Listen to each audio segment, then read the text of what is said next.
we go. We're here for the Nashville Cup race here at NashvilleSuperSpeedway. Welcome everybody to LiveStream. They are already rolling on track. I'm going to quickly just have a quick run through of your top 10 starters, mainly because I put some time into it and I actually wanted to do it, and I thought we were going to have some pre-race, and I got no pre-race today, so yeah. Here we go.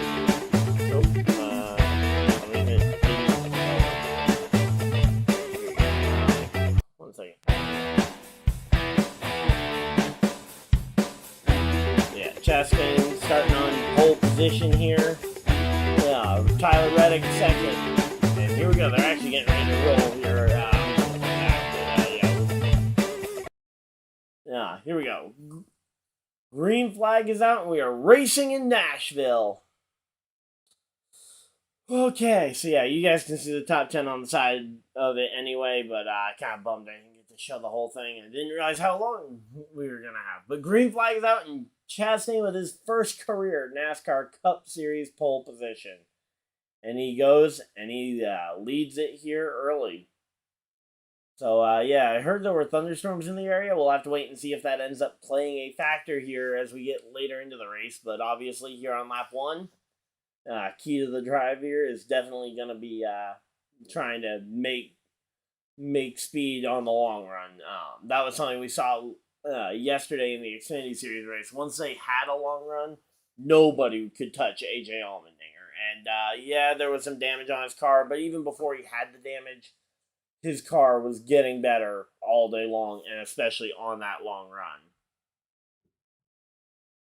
But, yeah, here we go.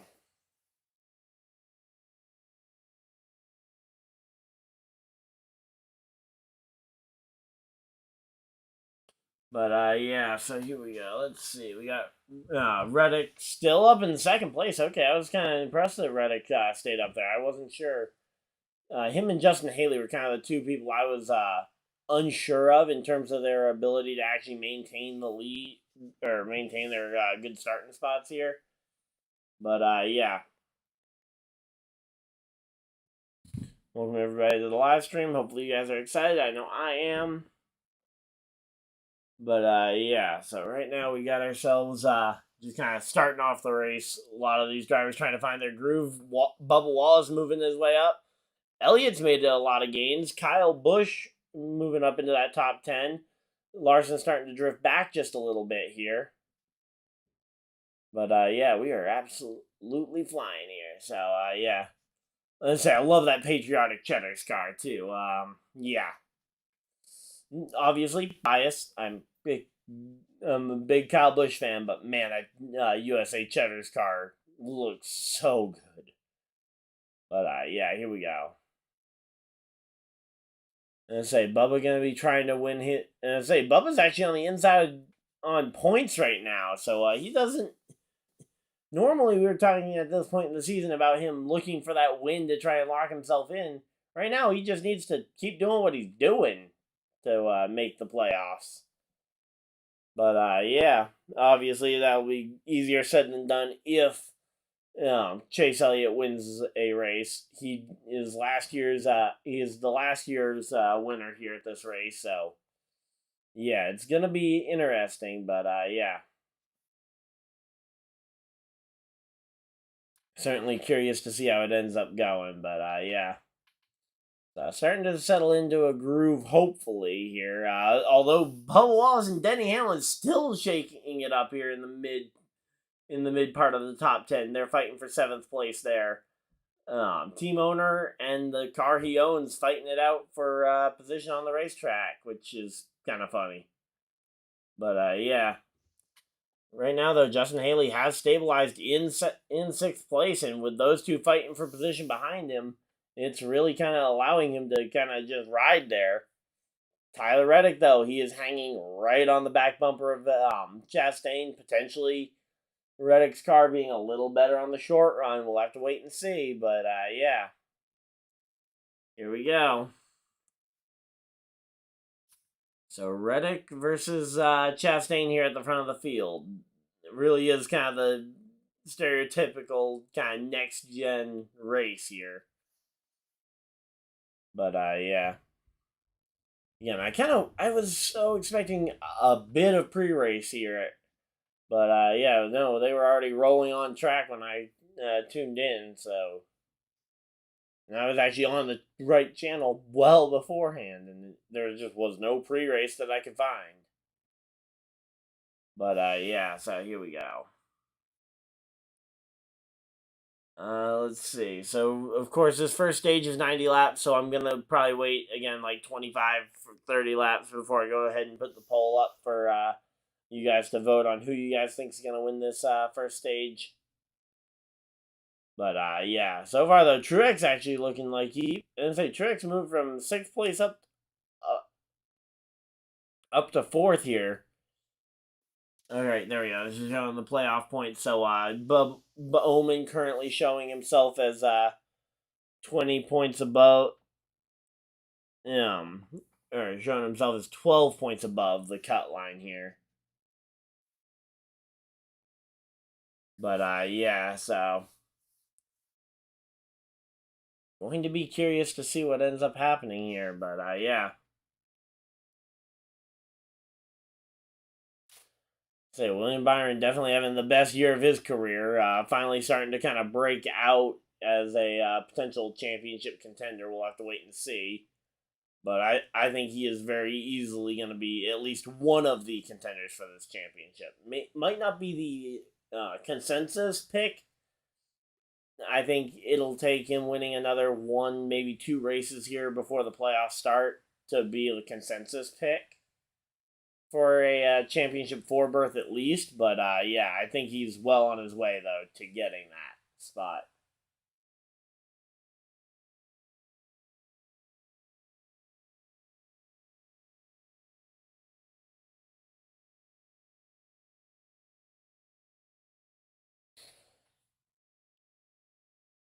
So here we go.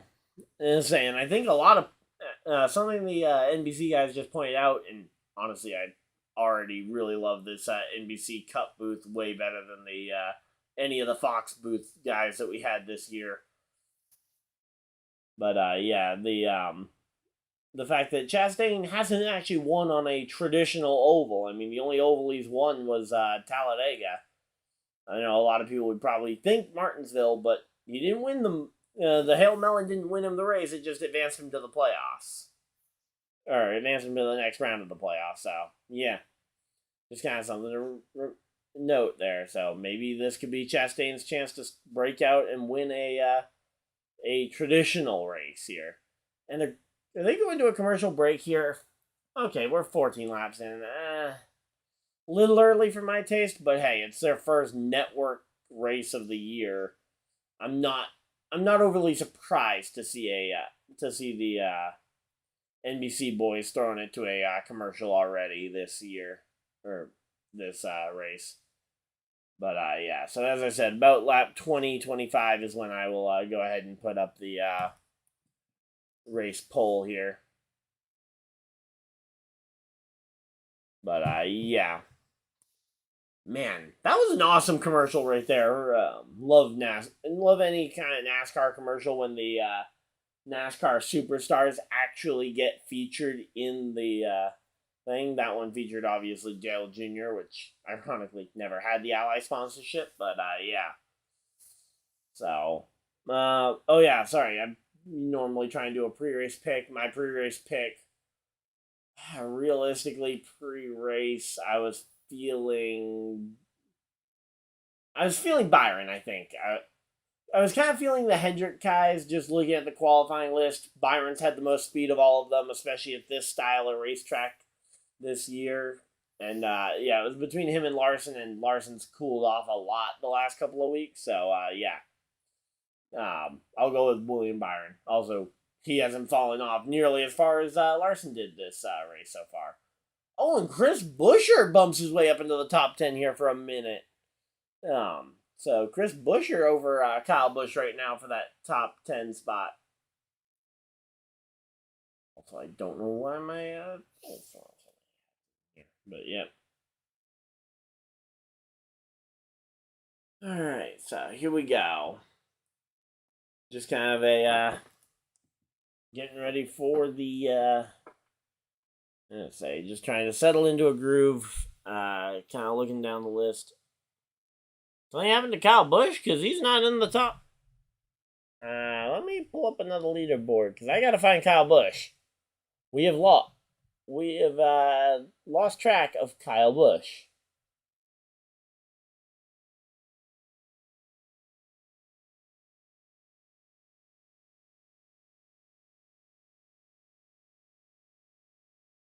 Kyle Busch 2 laps down in 36th place. What happened?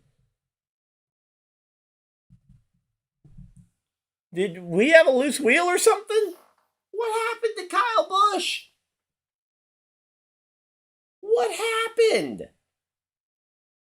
How are we 2 laps down in dead last? How are we 2 laps down in dead last? Here we go.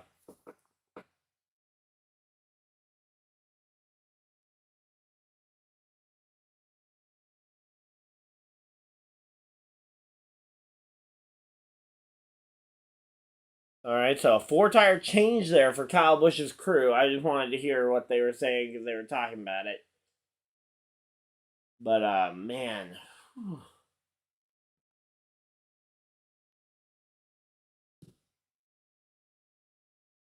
Yeah, I mean, hey, you know what? One thing is that it is definitely possible because last year Kyle Larson had a speeding penalty at one point in this race and came back to win or not win, but finish top 5. So certainly it's possible to make a comeback from here. I just don't know if it's overly possible, but yeah.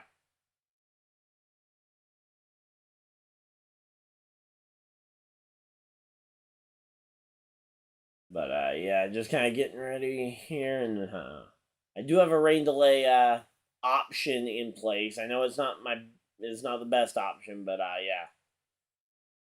Kyle Busch just trying to make some passes. I don't know why he's. I mean, I know obviously you don't want to end up losing another lap by waiting behind people, but I mean these passes aren't for position, but he's racing them like they are. It seems so. Yeah. I mean, driving through the field is going to be hard, but maybe we get a caution before anyone else gets lapped, or if anyone else gets lapped, maybe Kyle can catch him. Although he's 2 down, so it's going to be even harder there. So yeah, not going to be a very easy day here for Kyle Busch, it appears. But Chastain and Reddick still running 1-2 here and still dogging each other for the lead, almost like I think Reddick honestly might just be pacing himself while these two have built a 4-second lead between them and third place MTJ. MTJ though making his movies all the way up to third place here. But again, like you got a nice long stage here, and yeah, I think Reddick. I mean, they are putting down a massive gap between them here. Chastain was faster, by the way, by a whole mile an hour, I believe, over everybody else in qualifying, if I'm not mistaken. That might have been just in his group in round 1, but I thought it was his final round. Well, I don't know for sure. Guess what? I wonder. I could look it up, but yeah. Here we go. I would love to see RFK get both drivers into the playoffs with wins, but right now they're in position to point their way there, and I don't really see any reason to change that at this point. Like, I just don't see any reason to go ahead and change anything you're doing right now. You're in position to point your way into the playoffs pretty comfortably with both cars. So yeah. Other thing announced this week was that Kevin Harvick's successor in the 4-car will be Josh Berry. I think I've said this on my last 2 live streams, but my opinion on this one is I think that the move is just, I think they're swapping out obviously a Hall of Fame driver with a rookie who may or may not develop, but I don't think the drivers are necessarily the problem at that team. So I think I'm hoping that if they do put in Josh Berry, he won't be looking like he's on the outside like he's gonna get fired within 2 years, because again, that is a very tight window, and they've had very tight windows. Like Cole Custer, when he came up, had a dominant Xfinity season, came up to Cup, and not very good. And ultimately got labeled a bust and got moved back down to Xfinity within like 3 years. So I hope that they give longer leashes here, because again, I think at this point, now that it's not just the 41 car suffering, that it's pretty obvious it's a team-wide issue that's beyond just their 4 drivers. I mean, even Kevin Harvick, their Hall of Fame driver, has been struggling. So, yeah.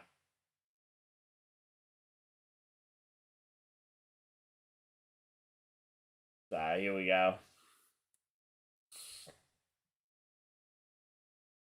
Let's see. So, Bubba Wallace ended up rubbing Blaney into the fence, apparently, according to what Blaney's saying. I don't know if I agree with the call, but again, I mean, we'll have to wait and see what ends up actually happening, but yeah. Alright, so here we go.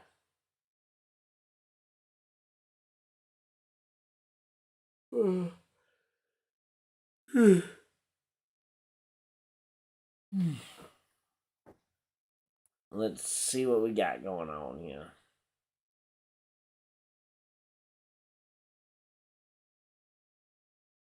I say, yeah, Chastain's starting to gap Reddick by about a second, but again, they still have about 3.5 back to MTJ. So maybe Reddick had a short run car versus. I mean, obviously we know Chastain had the ultimate short run car because 1 lap and he takes the pole position, but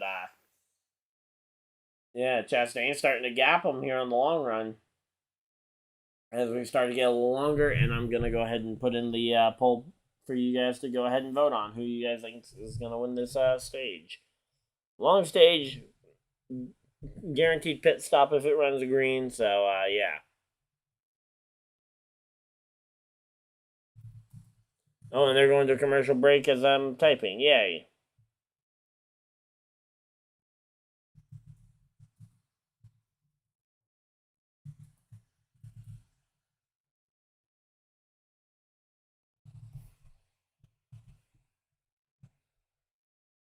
Alright, so here we go.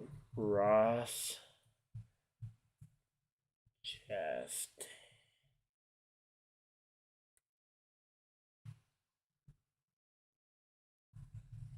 Ross Chastain. Tyler Reddick.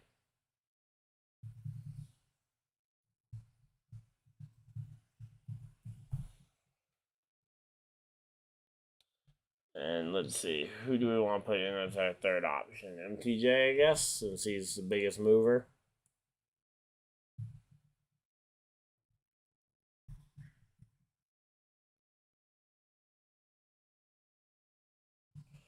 Truex Jr. And obviously, we always include other because who knows? Maybe you think BJ McLeod is going to win stage 1 here. I mean, hey, you know what? That'd be an amazing storyline if BJ McLeod ended up winning the stage. But yeah. Let's see. Where is, you know what? Hey, we don't do this very often, but let's do a quick BJ McLeod running update. BJ McLeod. Oh, he's not even in the race. Josh Bilicki's in the BJ McLeod Motorsports car. Unless McLeod is in the 15, which I don't know No, 15 is Brennan Poole. So, yeah. No. And, yeah, maybe you think J.J. Yaley on the tail end of the lead lap is going to end up winning this, but considering the fact that he's on the tail end of the lead lap, I think he's about to get lapped. Not necessarily looking the best. But hey, you never know. Right? Isn't that what they always say? But, yeah, so here we go. Oh, we got some action on the pole here. Got some Chastain action, it looks like. So, yeah. Shocker. The guy who's leading the race and won the pole has some action for the potential to win this first stage here. But, yeah, so here we go. Man, my foot's already starting to fall asleep, but, yeah.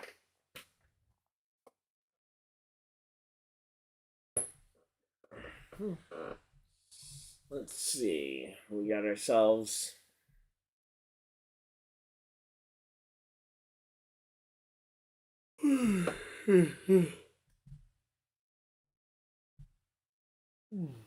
Alright, so here we go. They're back from commercial break, which means I can actually see cars on track and not just be going by the lap-by-lap data, but, yeah. So, here we go. Carl Edwards is on the screen. Come on, Carl! I'd heard that he was going to be at the track. I just didn't know in what capacity. Pace car driver, Grand Marshal, no idea. Don't know if he did any of that, but yeah, here we go. Carl Edwards.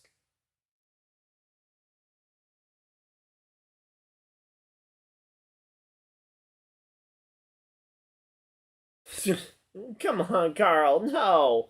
I want to see Carl. Come on. He's been at the track now twice in 2 months. So, I'd love to see a return of the Carl, but... Yeah. Oh, and someone came to pit road. Who was that? Someone just darted to pit road here. Just in front of, Ross Chastain. I'm guessing it was a car going a lap down because, yeah, we have not had a lot of action in terms of lead changes. In fact, we have yet to have a lead change. Oh, there we go. Chastain on pit road here. Chastain coming to pit road? No? Why Byron jumped to the top of my leaderboard?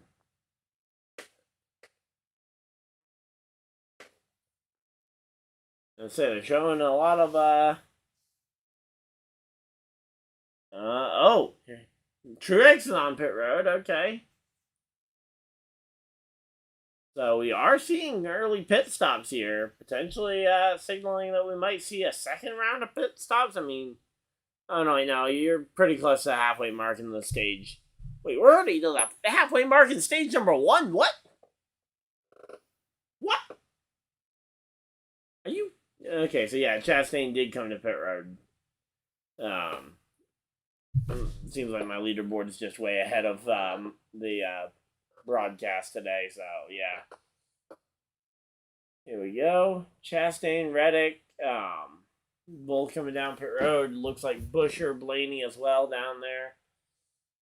So we'll have to wait and see what all ends up happening here as we cycle through the green flag stops. But right now, Byron, Elliott, and Justin Haley, your top 3 who have yet to pit. We'll have to wait and see. And there we go, Byron coming to pit road. Bowman now looks like he may inherit second place here because Elliott and Bowman, the first 2 that have yet to pit.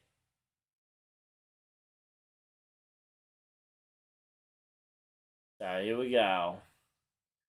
Justin Haley on pit road, Eric Jones on pit road, Noah Gragson on pit road, a lot of cars on pit road.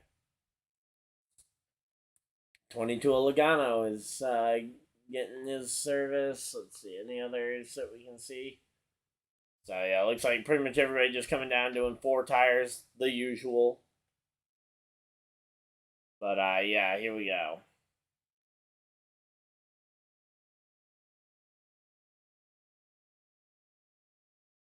Alright, so here we go.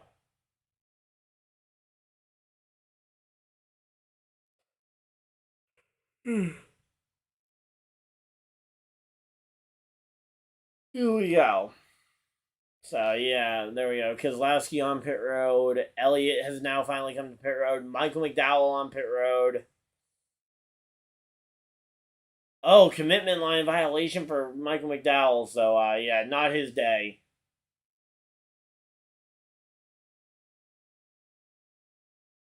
So, Michael McDowell probably going to be out of any shot to win this race early on. I mean, his car did not look very fast in practice or qualifying. And then an issue early on in the race that pretty much guarantees it. And here we go. Here comes Daniel Suarez. He started 10th today. He's now coming down pit road and looking for his pit stall, as he was actually leading the race there for the moment. Ty Dillon will now have the race lead. So Ty Dillon inherits the race lead.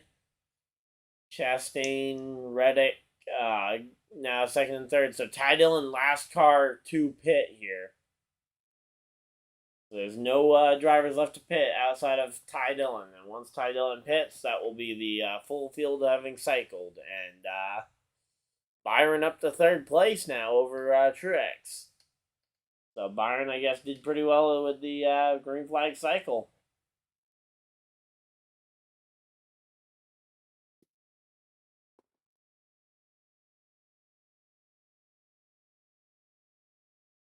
But, yeah, so here we go. I'm curious to see what ends up happening here for Ty Dillon. Let's see. Can he luck his way into some track position here with a yellow late in the pit window? He's the last driver to stay out here and try it, but Ty Dillon potentially could try and do this. We'll have to wait and see.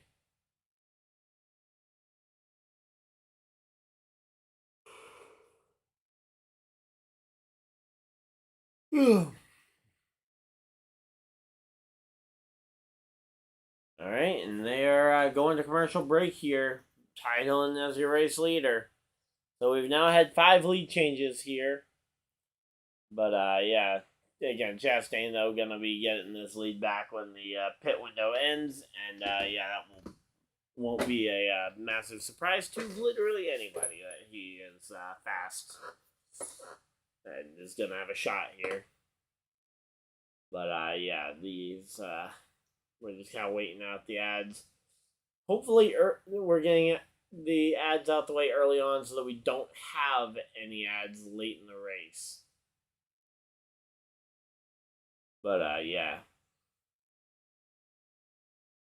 So, again, as I've mentioned, starting either tomorrow, probably starting tomorrow, I'm going to have a lot of NASCAR Heat 5 new DLC gameplay coming out on the channel. So, some NASCAR video game content finally back on the channel.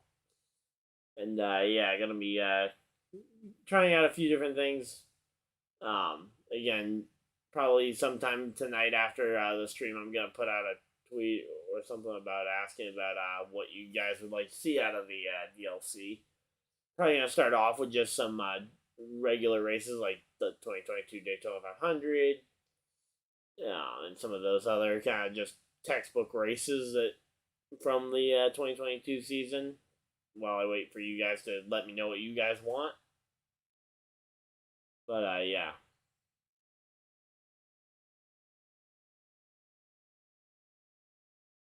But, yeah, so right now, okay, Ty Dillon did pit, by the way.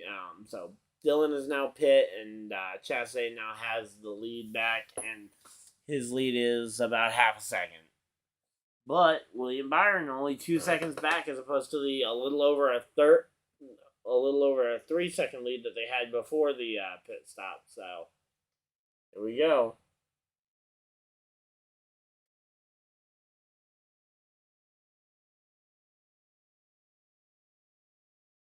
Here we go.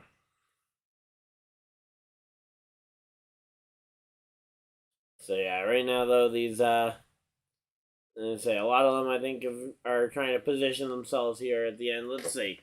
I'm just gonna take a quick look. Let's see. Did Kyle Busch make any inroads on getting a lap back here? Since now he's probably stayed. Actually, he probably hasn't pit again since the first stop. Let's see, last pit stop. Let's see, where is Kyle Busch running? Oh, he's at back. Oh, wait, no, that's Larson. Where is Kyle Busch?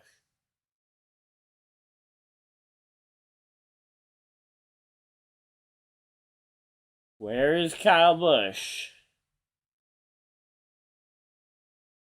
Oh, wait, yeah, there he is. He's 6th place. I was looking for him further down than the top 5 or top 10. But yeah. So Kyle Busch has stayed out to this point, and he is back up in the top 5, potentially going to try and make something work here. But yeah, I don't know how well it'll work here, but yeah.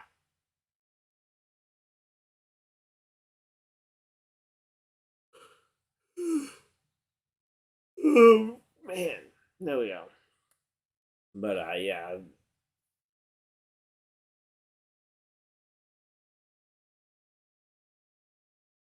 Let's say this Nashville track has actually been pretty good. The two, and this being the 3rd race here in a long time. Honestly, I like this track. I hope it does stay. I know a lot of people want the Nashville Fairgrounds more than they want this track. But honestly, with the way that this car handles short tracks, I almost would say don't rush to get to the Nashville Fairgrounds here. Oh, Kyle, not Kyle. That's Chastain there at the front of the field, getting loose like how Kyle Larson tends to do it. It looked like he didn't get too loose, but yeah, Gregson back in the car. Nice to see him back. He missed Sonoma last week or 2 weeks ago due to the concussion suffered at Gateway a couple weeks ago. But yeah, so right now we're just kind of waiting it out here. The two colleague racing cars battling for 13th. And yeah, now Chastain has absolutely had Reddick close right in on the back bumper here. How long does Kyle Busch stay up there in the top before he pits, do we think? I mean, again, he will probably stay as long as he can, because if he doesn't pit, he can't lose he won't lose a lap. Even if he loses a ton of track position due to older tires. And whoa, Reddick! Reddick with a big slide to the bottom, and the first green flag pass for the lead here that wasn't due to pit stops. And there we go. Tyler Reddick is now leading at Nashville. So there we go. Tyler Reddick leading at Nashville.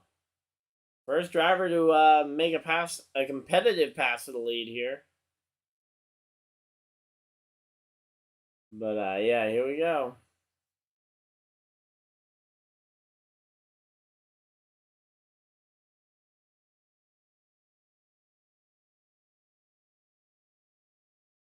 But yeah, here we go. How's everybody doing tonight? We having a good day? But oh, we got someone putting in a vote for others. So someone thinks someone other than those top 3 would have won. So maybe they think William Byron's going to get this first stage win. Maybe they think Hamlin, or maybe they think something's going to fall exactly Kyle Busch's way and he'll get this one. Maybe Larson or Elliott find a burst of speed and fly right to the front. But yeah, so here we go. But yeah, or maybe that's a vote of confidence towards JJ Yaley winning the stage. Probably not. I'm thinking that they probably aren't thinking that JJ Yaley, wins this stage. But yeah. So Reddick has not actually pulled a massive gap though on Chastain. Chastain able to stay close and basically stalk the 45 the way that the 45 stalked him on the first run. So it's an interesting run, but yeah, we kind of have seen this story before.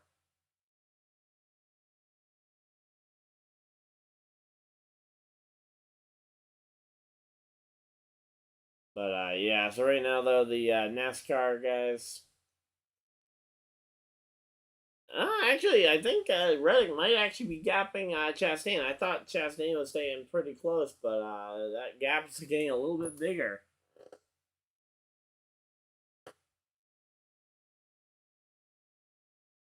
And then next weekend, by the way, we go to the Chicago Street Course. Only 2 races this next weekend: NASCAR Xfinity and NASCAR Cup. But yeah, they're doing the downtown streets of Chicago next week.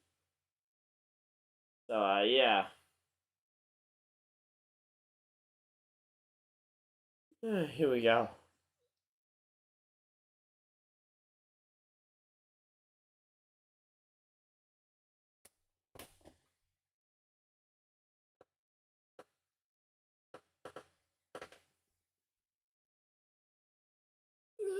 Man.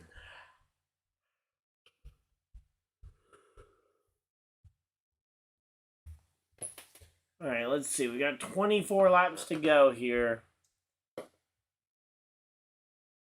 Let's see. So 24 laps in this stage. I'm gonna say it's coming up pretty quick though. The end of this stage.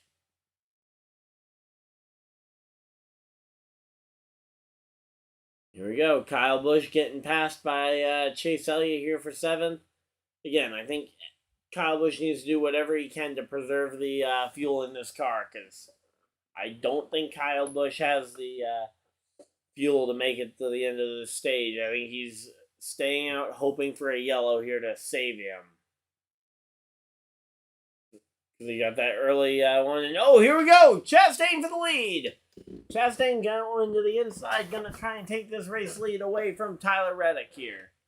Reddick ends up holding on for now, but we'll have to wait and see what Chastain will do next. Obviously, he can't go and Chastain him by going to the top and just riding the wall, but yeah, not sure this track it would actually work anyway. Considering the speeds of the corners are actually pretty high here. Speaking of high, going to the outside is Tyler Reddick around the outside of a lap car here. Not sure who that is. That's the 38 of Todd Gilliland there getting lapped.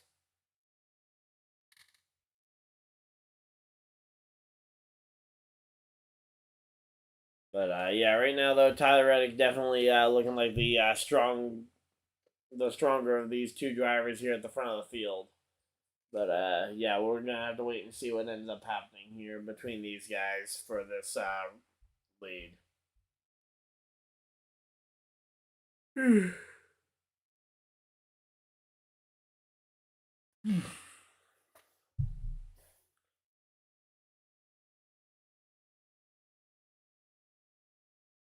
So yeah, man. Oh, Allmendinger up into the top 10. Nice to see Allmendinger showing some muscle here.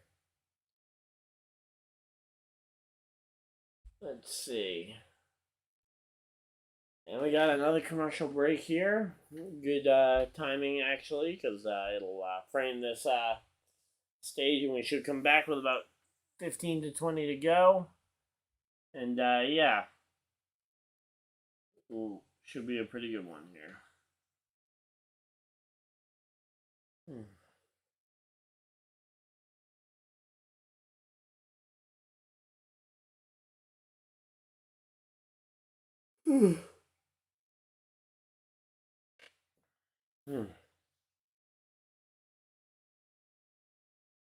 So yeah, they're going for hopefully we get some good runs here. But yeah, right now though the it's been the 45-1 show.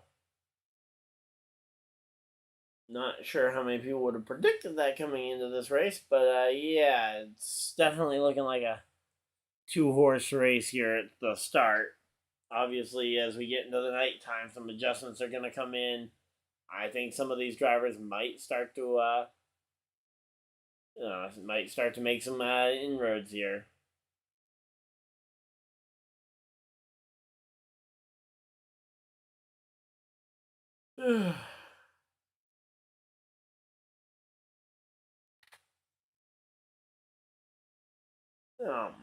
But yeah, at the stage break, I'm gonna go try and get myself some water because, yep, I forgot to grab myself a bottle when I was getting ready for the stream. So, yep.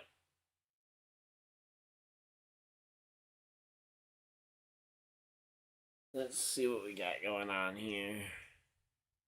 Busher back in 12th, Joey Logano 11th. So those are some of the drivers that Allmendinger had to go and pass to get himself into that top 10. Although Allmendinger started really deep in the field here. Oh. Flash flood warnings for the west side of my state. I'm not in the west, so I'm good. Me and my basement should be void of water. Although I'm kind of actually hoping they aren't void of water here soon because I will be getting some water. But yeah, not planning on spilling it or anything though.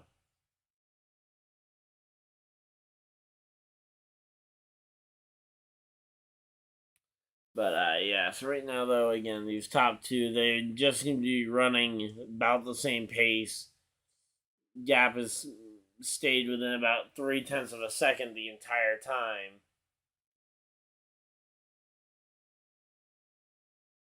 And here we go. They got lap cars side by side in front of the leaders here. And we're going to show William Byron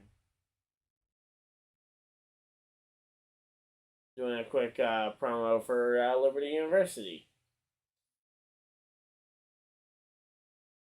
And I'd say my sister actually did online high school there for a little while. We have an online high school program for homeschool type schooling. So, let's say Suarez, Christopher Bell, and Corey LaJoie have made the biggest gains here on the race.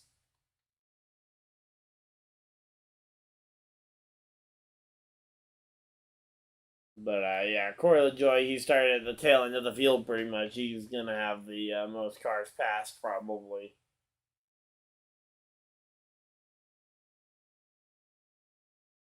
Whew.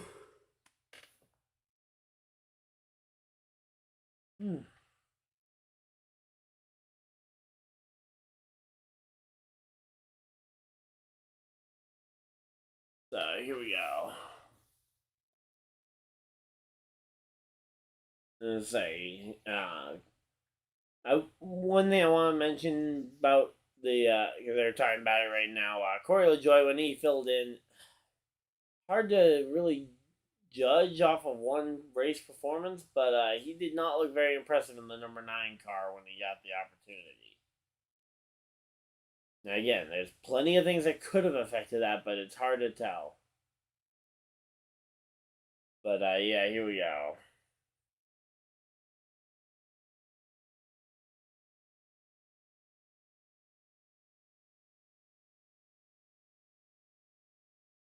But yeah, so here we go.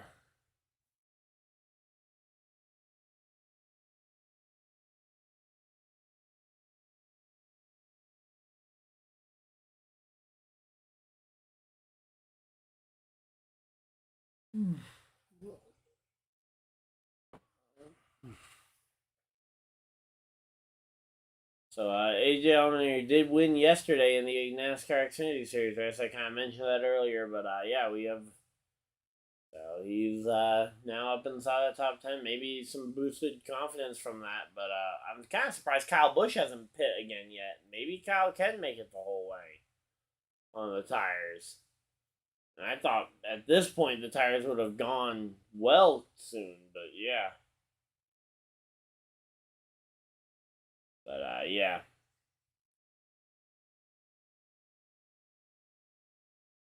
Let's see. He had a long run car yesterday. Looks like he may have a long run car tonight as well here. So yeah, long green flag run. As they certainly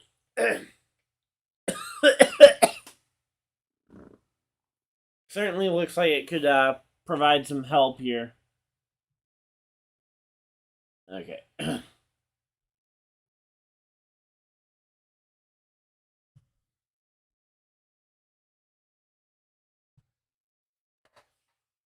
But yeah. let's say the trophy here being a guitar. And man, how is okay? So Kyle Busch is at 68 laps on these tires here for him. So yeah, he's gonna have to pit at some point here. I just don't know. Is he gonna be able to make it the final 6 laps here to the checkers? Now it's gonna be 5 laps to go at the line this time. Let's see. But yeah, here we go. Let me know who you guys think is going to win this race. It looks like stage 1 may be pretty well wrapped up here, though, because Reddick has not been challenged much at all by Chastain ever since Reddick took the lead from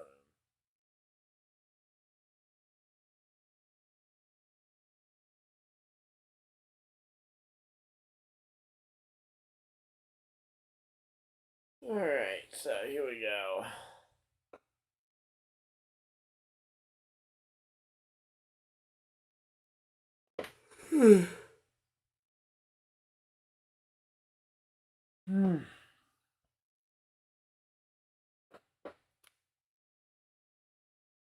Let's see. What do we got for upcoming races? Because that's usually something I look at when we've got a race that doesn't have a ton of action going on. Which is a little surprising that we don't have very much going on. So we obviously have Chicago Street Course, then Atlanta, and then I just got reminded of New Hampshire, which I'm not allowed to go to because work said no. So if you guys want to blame anyone, blame my job for not letting me go to New Hampshire Motor Speedway for the race. Let me see what the remainder of the schedule looks like, though. Also, what I might be able to go to for races. I know I'm looking at a possibility of either the Bass Pro Shops night race in September at Bristol. That or the Roval are kind of the 2 races I'm looking at for going to. Let me see what else we got for. Oh.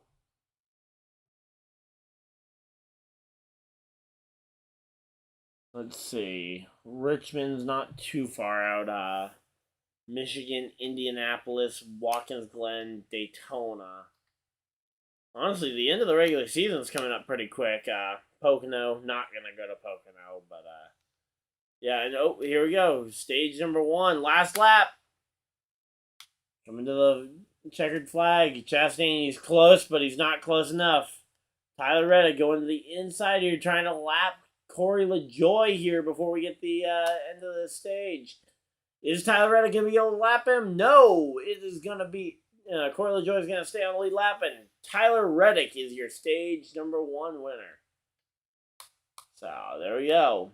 Reddick ends up winning the stage over Chastain, William Byron, MTJ, Denny Hamlin, your top 5. Kyle Busch ends up getting 7th place after his issues early on in the race, and Allmendinger earns the final stage point. And again, right now he's looking for a potential win in your in option because he has not had the best of seasons to this point. He's close, but not close enough to really think I'm gonna point my way there, especially if you factor in that the thing that a lot of people are factoring in, which is assuming Chase Elliott wins a race before the end of this regular season. Although, not as much of a foregone conclusion as I originally would have thought this year, and when he came back, I thought it was almost a guarantee. And we still have a fair amount of road course races left, but I thought it was pretty obvious that both Chase Elliott was going to win a race and Allmendinger was going to win.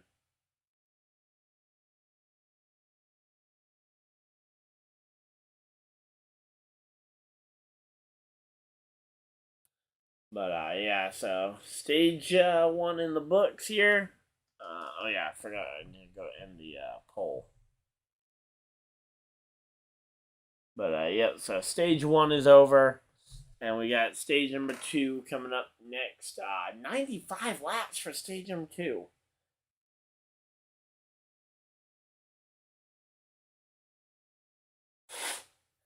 Looking forward to watching the Cookout Southern 500. That's gonna be a long race. But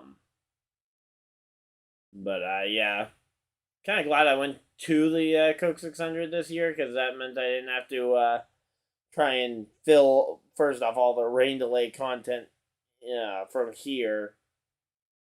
And it also meant that I didn't have to worry about dealing with the I didn't have to deal with 600 miles of racing. So yeah. So yeah, right now we're just kind of waiting it out here. Stage results really only matter for the top 10 because outside of the top 10 it does there's no points awarded, so yeah. But glad that Kyle Busch was able to get back on the lead lap here for the end of the stage.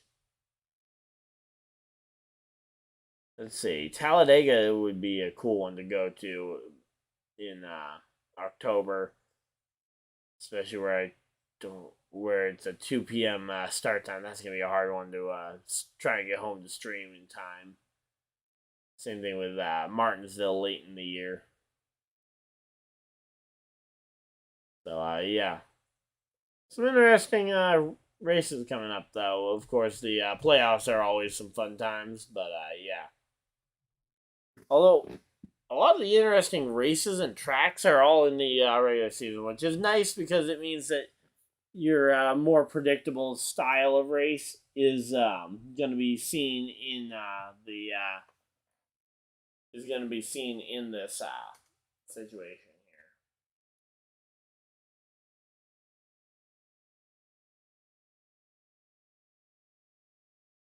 So here we go.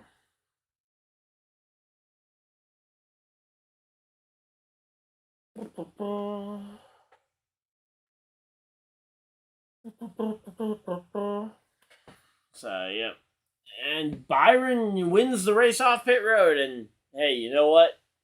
I know we talked to I don't remember what race it was at, but we talked about that number one pit stall being essential for the 24 car to gain spots on pit road. But the 24 car was also very good on pit road that whole time too. So here we go.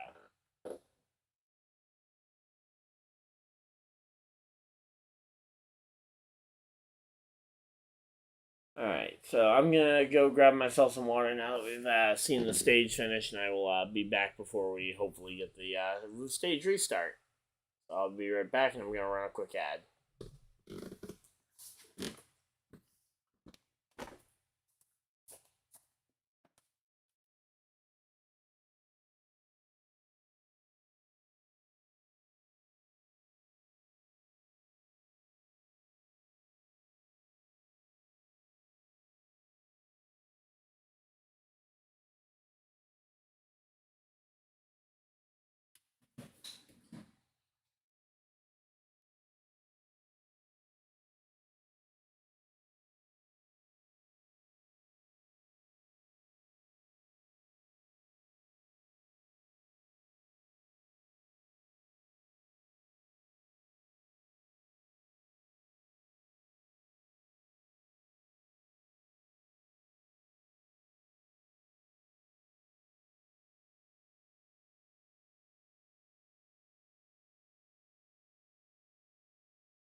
Alright, I'm back, guys. Sorry about the delay.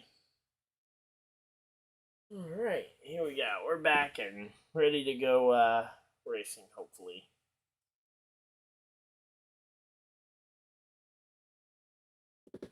So, welcome everybody to LiveStream.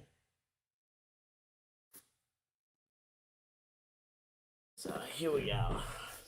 Oh, they're doing a thing on the Chicago street course. Nice. Alright, here we go.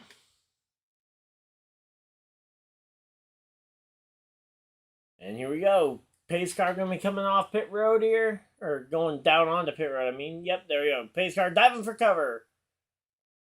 And here we go. Field in the hands of William Byron and Ross Chastain. Green flag is out and they are racing in Nashville once again. And let's see, is this second stage going to be as clean as the first stage? Because that first stage went green and clean all the way through. And here we go. Let's see. Oh, 3 wide for the race lead. Chastain on the outside. Byron in the middle. MTJ to the bottom. And here we go. Truex still holding strong. They are still 3 wide. They're going to be 3 wide coming across the line. It is going to be Chastain, Truex, and Byron in that order at the line. But, yeah, they are still 3 wide. Are they going to be 3 wide for an entire 2-3 laps here? That'd be insane. Are you kidding me?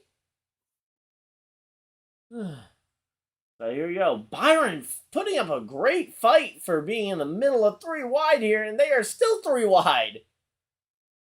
And I say, the guys behind them are getting racy there, 2-3 wide. But, yeah, man, the fight for the top position, still 3 wide between MTJ on the bottom, Byron middle, and Chastain holding very strong on the top line here. And nobody able to clear each other here. I mean, come on. Somebody's got to clear somebody here, right? Oh, there we go. The 24 is starting to slide up the track. He has the clear bottom. He could clear down. No! Truex gets back to the inside. And Truex is going to lead at the line. MTJ cleared him at... got to the lead at the bottom of the... dove to the bottom, led at the line, and now he's clear out in front. And MTJ is your new race leader here. Man, that was an exciting restart there to start this stage. So we're 10 laps in now and 10 out of 95. So we're 1/3 of the way through this race. We're already 1/3 of the way through this race. So it's going to be, what, a 3-hour race? Man, that's pretty good pacing. If we can keep that up, obviously, I think late in the race we're going to see some more yellows. So we probably won't maintain this exact pace. But yeah.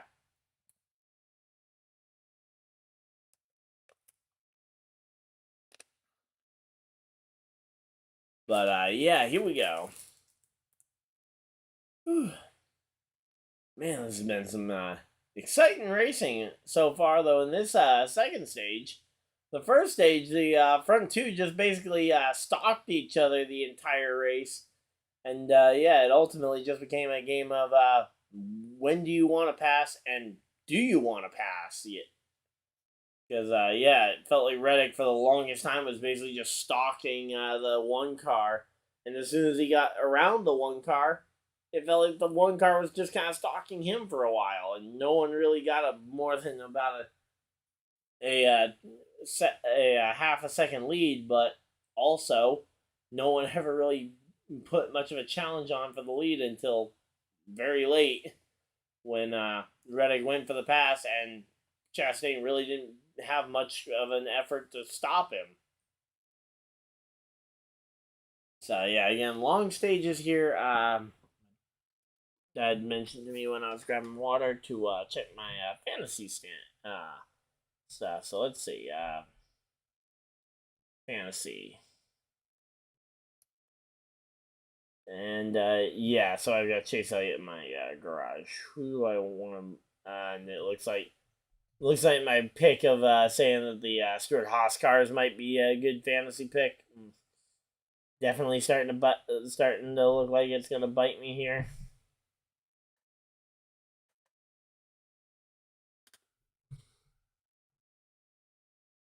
Yeah, so I'm pretty much dead last in the fantasy league.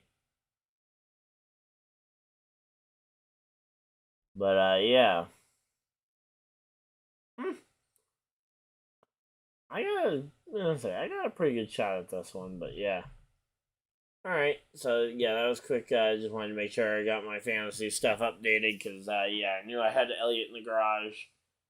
And, yeah, he's been inside the top 10 today, so. Compared to Harvick, who I don't know if we've even seen Harvick's name. But yeah, I think the only time I've mentioned Harvick was when I was talking about his replacement in Josh Berry that was going to be coming to Cup next year. Alright, if you guys are excited for the race, of course, leave a like on the stream and subscribe if you guys are new so you guys don't miss any future live streams. We really love the support and have loved the support of the channel over the last couple of months. I mean, we have had just, honestly, 2023 as a whole has been an insane year for this. Between the live streaming, the doing the play-by-play for the Super Bowl, now doing the live race reactions and results every week here. So yeah, it's been a really fun time, honestly, this 2023 year. And again, hoping to be able to kick it up even more with some obviously NASCAR Heat 5 gameplay coming back. But yeah.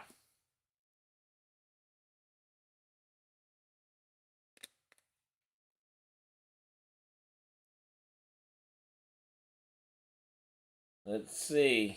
Here we go. Byron and Truex, the top two. Reddick and Chastain are third and fourth here. Kyle Busch is not in the top 10 anymore. Where'd Kyle fall to? No. Let's say, Ty Gibbs doing pretty well in 13th. Kyle Busch, though, he's 22nd right now, which is not great.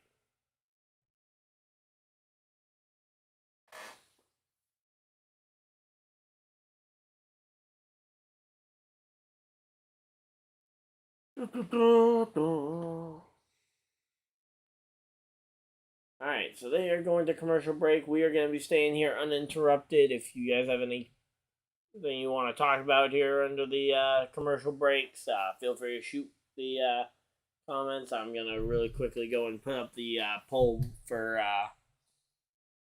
stage number 2. Now that we've kind of got the 3 wide out the way, although the 3 guys who were 3 wide are going to be the 3 guys on the poll here, unless if you guys have a name you guys want me to specifically add so you can vote for them, go ahead.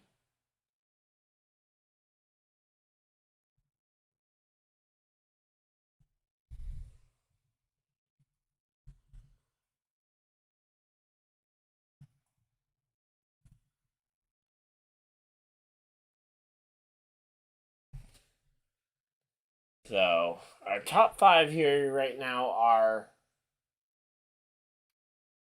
Martin Truex Jr.,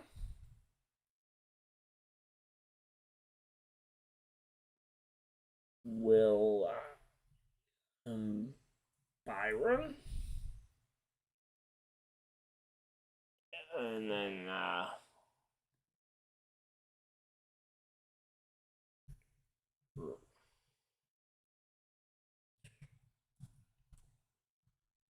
Chastain, and then other.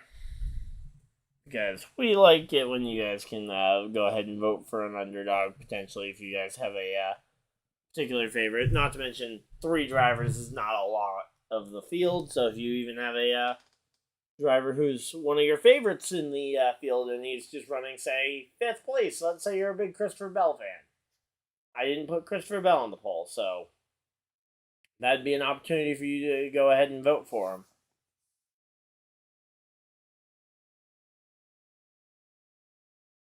But yeah, it's showing some promos here for the NFL season coming back, which I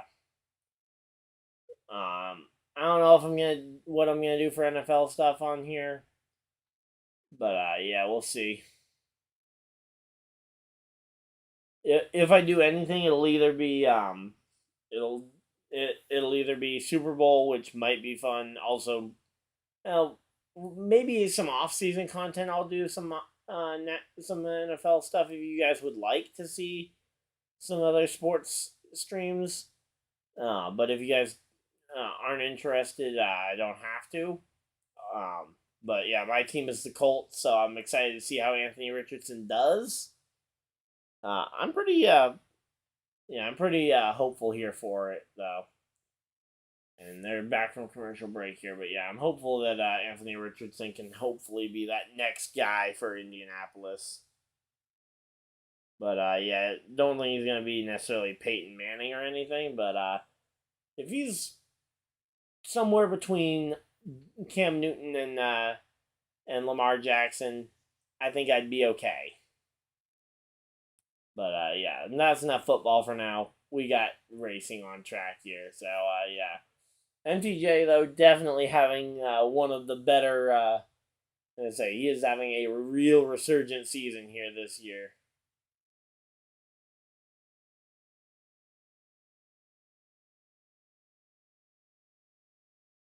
So yeah, right now though these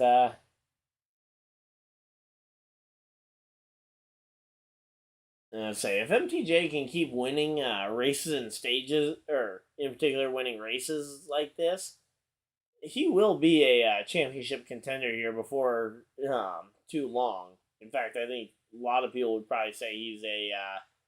I would say probably right now I would put Truex at. I would say I would rank him in terms of power. I'd say in terms of like power rankings, which I might start doing if you guys want to see power rankings from me. But yeah. But Truex I would probably rank somewhere around 9th, maybe kind of borderline around an 8 potential. I would say is where I would see him.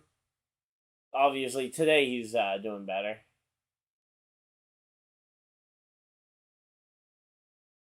But yeah, so right now though.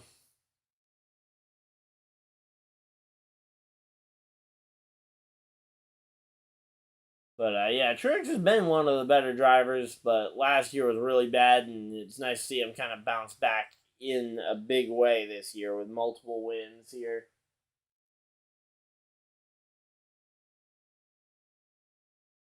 But yeah, here we go. So there we go. Let's say the battle for 11th here between let's say so the 16 of Almaner, the 48 of Bowman, and the 54 Ty Gibbs are all fighting for that 11th spot here.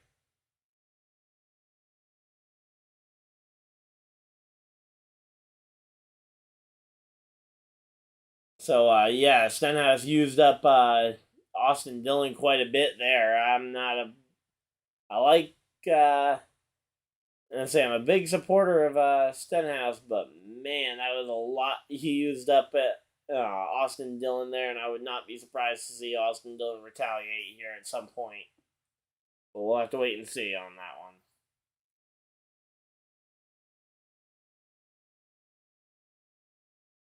But yeah, here we go.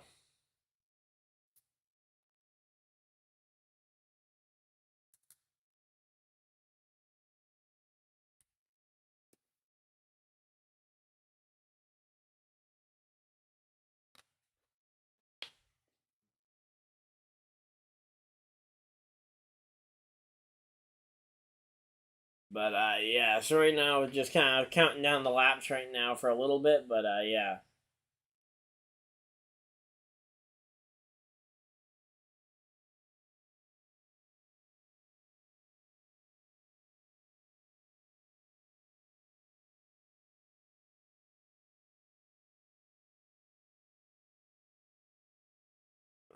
Man, I will say that Stenhouse paint scheme though is really nice today as well. All my guys outside of McDowell have pretty good paint schemes this week because the Celsius car, it's solid. But in particular, Kyle Busch and Stenhouse having some amazing paint schemes here.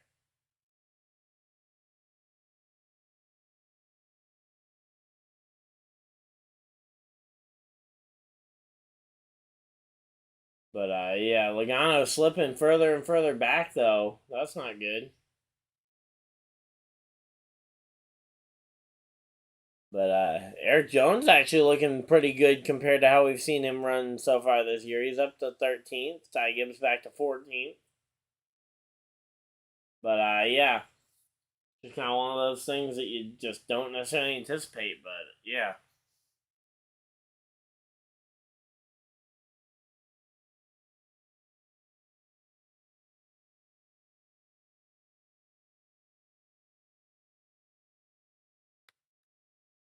But Bell, Bell's looking pretty good here. I mean, Toyota as a whole, they have 4 of their 6 cars up in the top 6, so I mean, that's pretty solid for Toyota. Now, obviously, they don't have another car inside the top. Their next highest car outside of Denny, outside those front 4, is 14th, so that's not good. But yeah.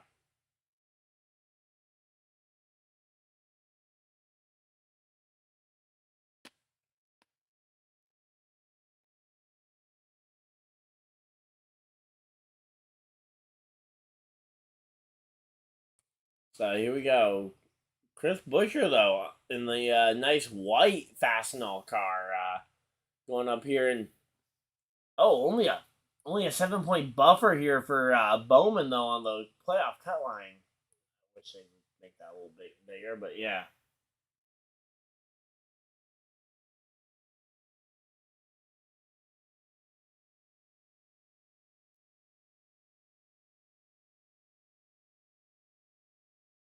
But yeah, here we go. Let's see. So we got another commercial break here, and we don't really have a way to watch the race, so.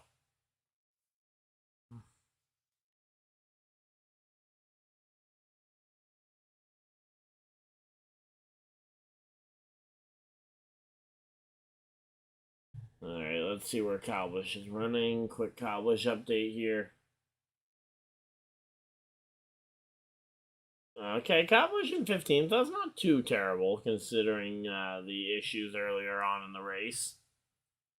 I was actually expecting him to be way further down.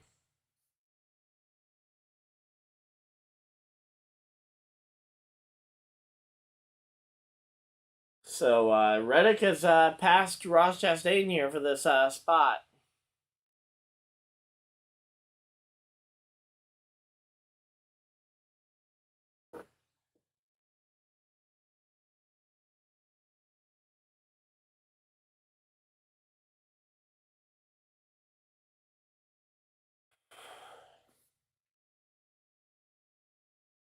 So yeah, so they're just running through the commercials. We're just kind of waiting here to see the on-track action return. But yeah.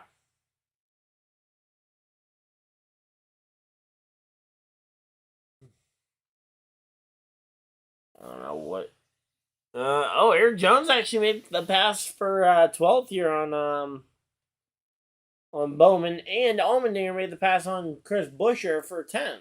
So here we go.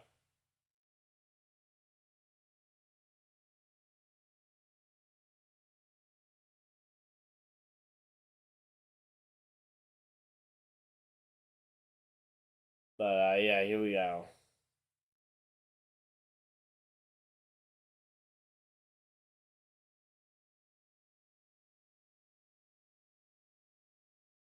So yeah, a lot of commercials.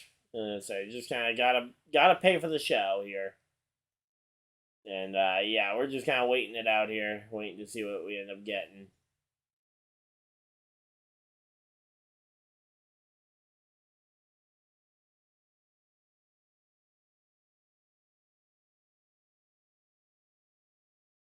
So here we go. So, talking about Nashville as a city and its music history, which is obviously amazing. I mean, there's been so much music to come out of Nashville. For the reason it's the country music capital of the world. But yeah, right now though it's the racing, not racing capital of the world. That's still Indianapolis. But yeah, it's home to race cars though right now. And they're watching, as they're showing the replay of how. Wait, Reddick made the pass on Byron for a second. I didn't even see that one happen. Okay.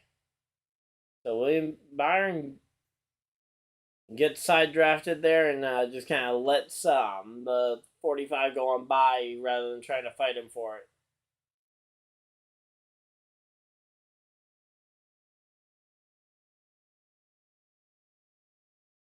And here we go.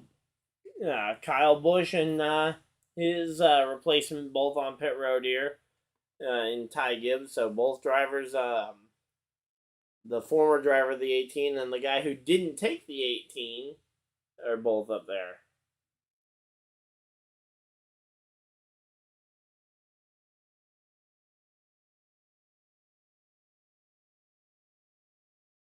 But yeah, so a lot of people here. Oh, we got a spinner off 4.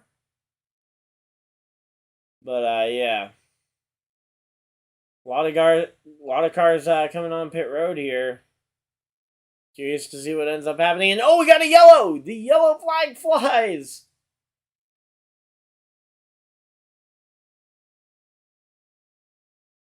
So wow, we got ourselves a yellow flag here.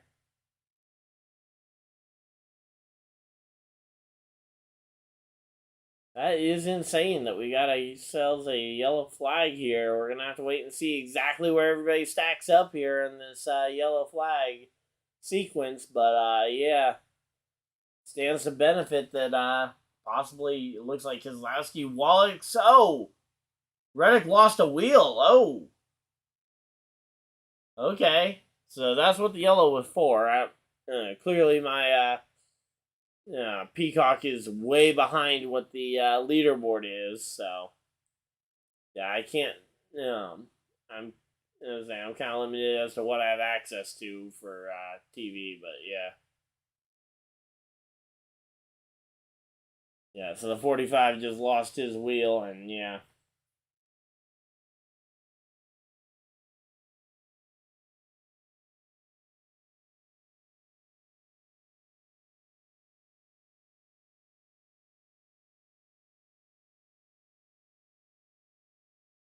Let's see. He has an issue for sure, but where does the wheel actually leave?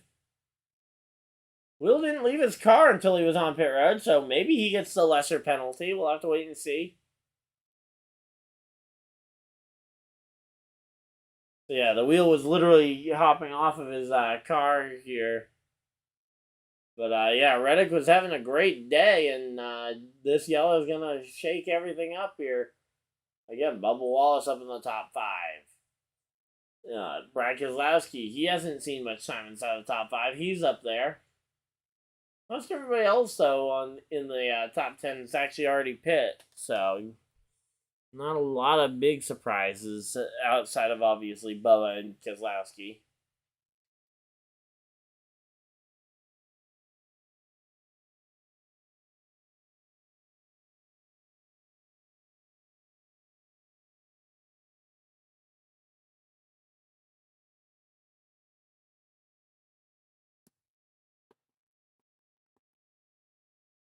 But yeah, so here we go.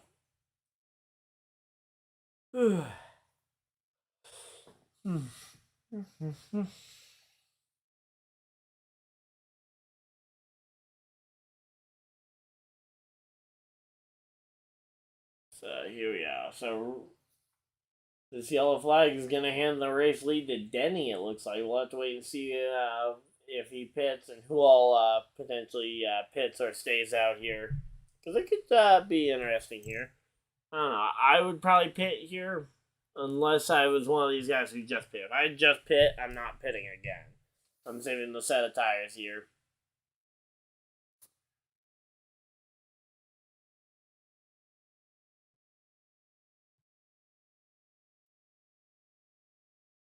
But yeah, so here we go.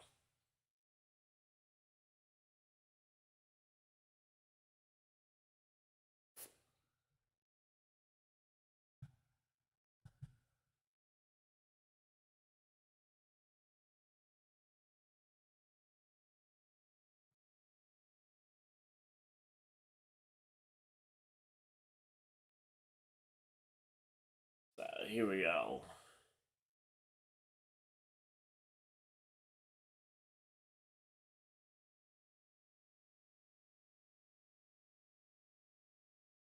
And I say, we're waiting to see what's going to end up happening here in terms of penalty and all that for that 2311 car there for the 45. It's going to be interesting, but yeah, we got ourselves a yellow flag.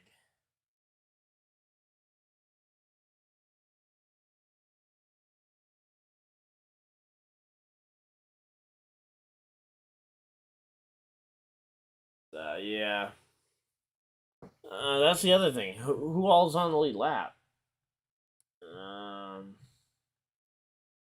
So we got 16 cars on the lead lap. So Bowman was the first car one lap down, it looks like. Then you got Cindric, Harvick, laps down. So it's interesting.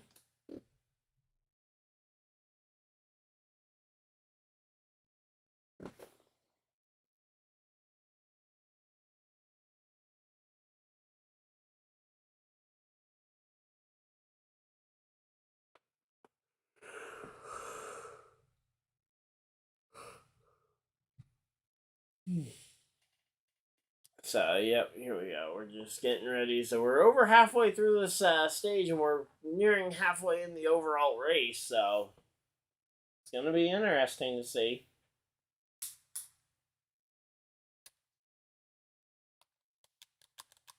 But, yeah, if my race recap will definitely be tomorrow, though. It's going to be way too late when I get done this to even film it. So, I'm going to have to wait until tomorrow for the race. So, yeah, race review will be out tomorrow, hopefully. Then I don't know what I'm going to do in terms of the NASCAR content, the NASCAR Heat 5 content. We'll see. But, yeah. Here we go.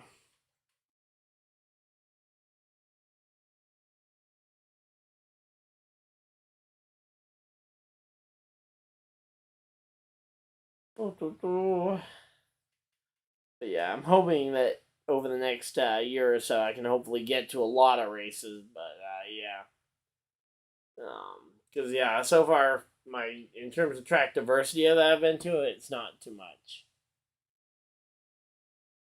I mean, I've been to Bristol a few times. I've been to Richmond for the Daytona 500, and I've been to New Hampshire a few times. I've been to Pocono, and now Charlotte for the 600. But yeah, never been to a. I say the Coke 600 was my first intermediate race.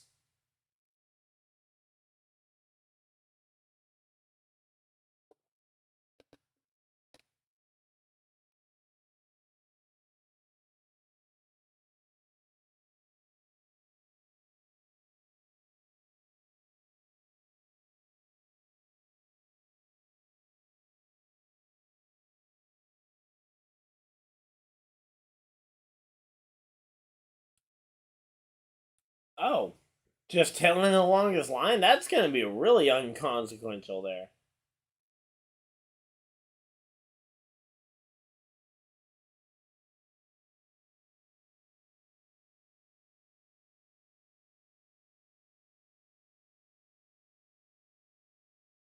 I'm curious what they're going to do for an actual call, because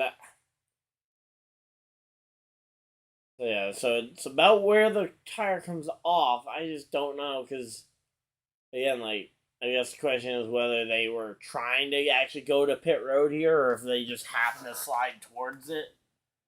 I'm curious if that ends up becoming a strategy. If you know you've got a wheel coming off, if you try and fling it towards pit road, try and get towards pit road, I mean, obviously you want to pit anyway to tighten the wheel, but yeah. But if you feel it just trying to go for the spin or try and get it down there, but yeah, I don't know. Let's wait and see. I'm sure there's some gamesmanship to be played. I just don't know the game yet. So we'll have to wait and see, but yeah. Creative rulebook. that we gotta.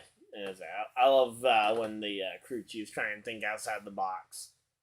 I think it was it Keselowski's crew chief? Oh no, it was Boyer's crew chief back in 2017 that went with the 2 green tires, on his car, because you had the softer option tires that you had to put on at some point throughout the race.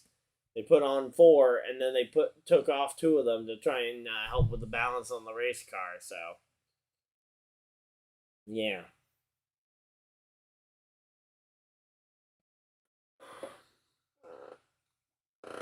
It's going to be fun. We're getting ready for the restart, though.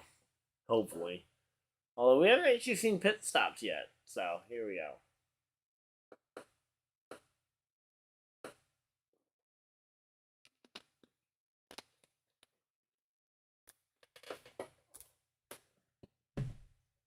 Gonna really quickly just make sure all my fantasy lineups are fixed. I know my primary one got dealt with. And I want to make sure that it's not too different now.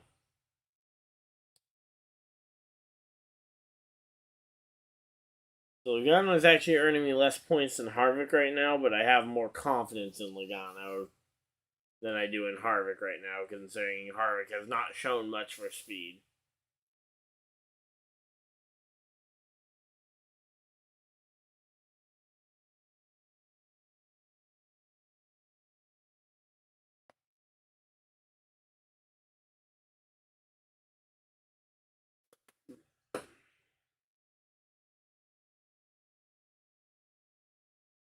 Oh, they're doing the choose? Okay, so I guess, let's say, alright, there we go. So, yeah, Denny, what's Keselowski and, Bubba still doing up there if they're going to be doing the choose here?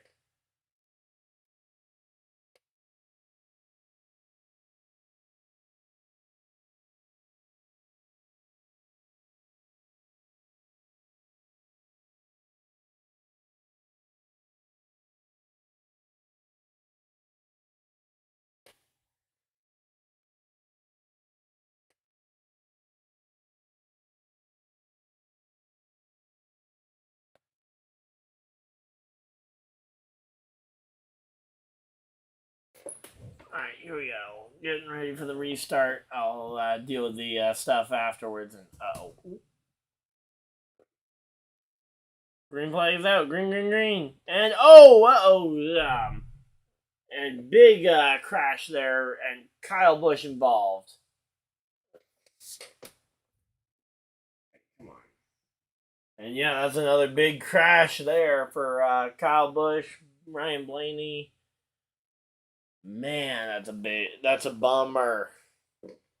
Hopefully, Blaney and all them are okay, because Blaney got a pretty big hit there on the front end. And there we go. When the net does go down, signaling to the crews that he is okay. But yeah.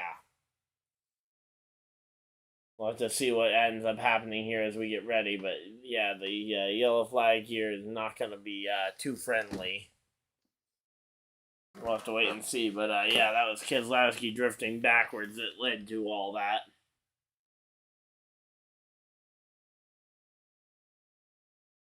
Alright, so since we got another yellow, I'm going to quickly go and keep working on my fantasy stuff. But yeah.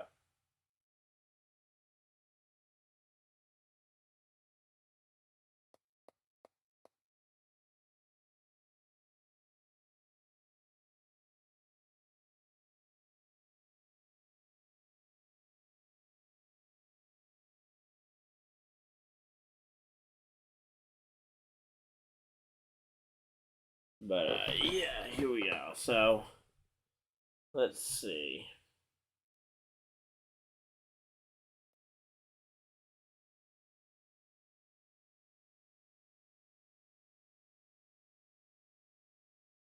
Yeah, not sure what happened to Brad Keselowski that got him so all over the place that ended up leading to that. But yeah.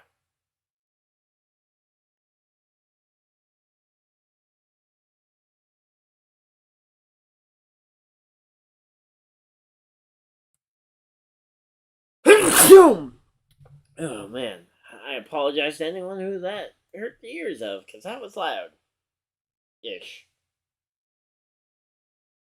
But yeah, so Brad Keselowski just never got going well. I don't think Kyle Busch actually got all that much damage looking at the replay.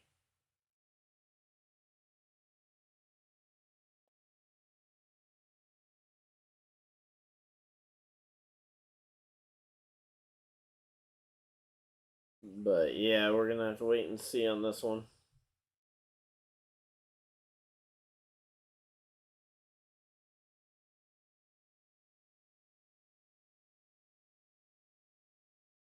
Just got a couple more.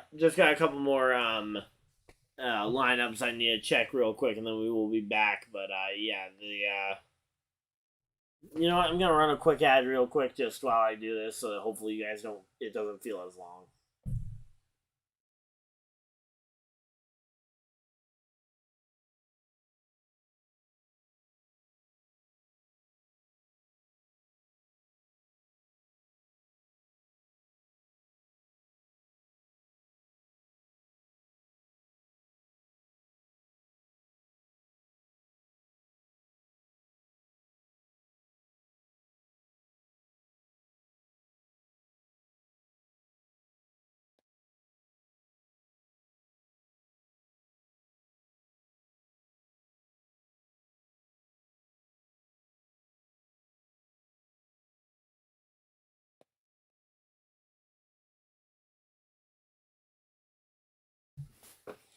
All right, here we go. I got two more lineups I need to fix, and yeah, probably especially with this wreck, it's actually gonna majorly affect some of these lineups.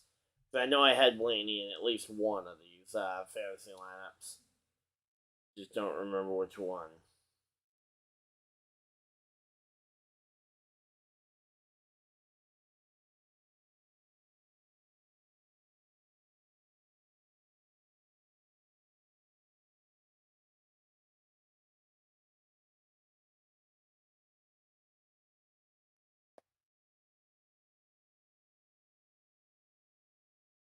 All right, here we go. Last fantasy lineup, then I will be back with you guys here. I apologize about the dead air content right now, and getting another weather alert. I'll have to wait and look at it later. I don't think the weather's gonna be that big of a deal. It's been pretty rainy this evening, but yeah. There we go. So we're back, and just in time for them to go to commercial break. But hey, you know what? I get a chance to see the flash flood warning for Coos County and Franklin County. Okay, so nothing near me, so we're all good. At least nothing that at least based on that map, nothing looks like it's near me. But yeah. I'm not all that good with maps, so it's very possible that I know it's not my county at the very least. So, yep, I didn't even as a Coos County. I'm guessing is something over in New Hampshire, which is a state over. But yeah, I want to see what Atlanta is gonna look like this for a second trip there. It's another late night or later night race. And really quickly, swap earbuds just to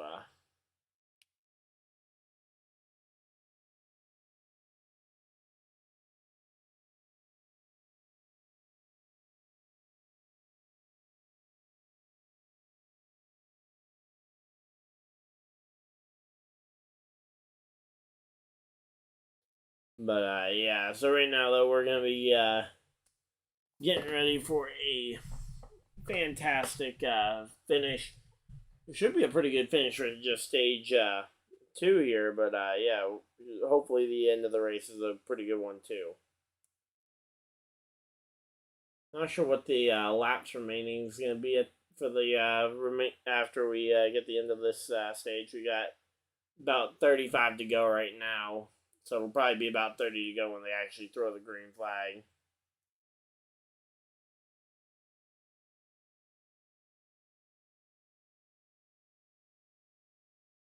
But yeah, so here we go.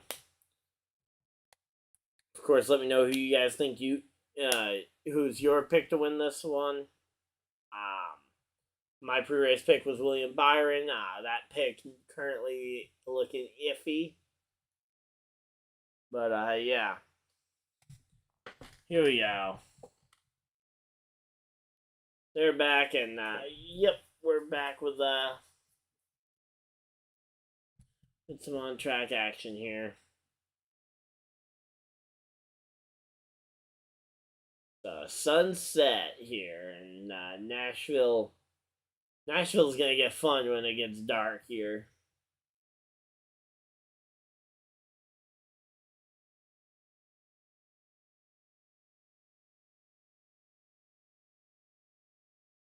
And here we go. We're going green flag racing with 34 to go. 34 laps to go here.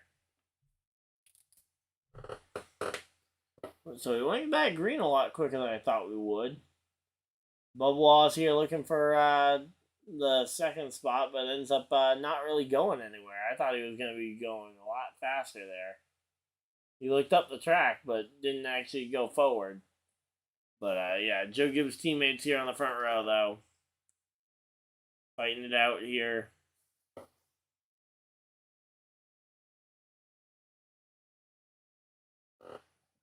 And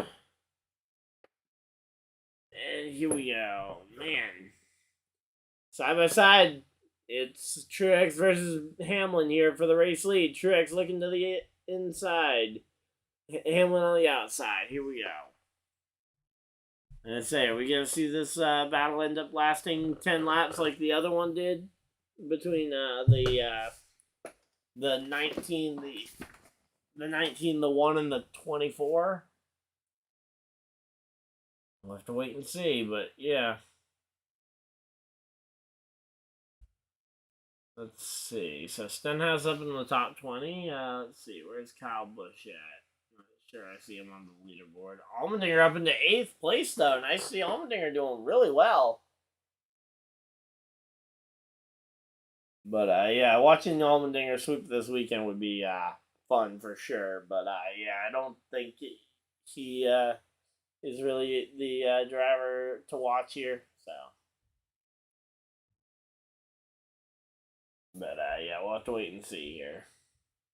But these two are still side by side, though. Truex versus Hamlin here on the front row of this restart, and they are still making up the front row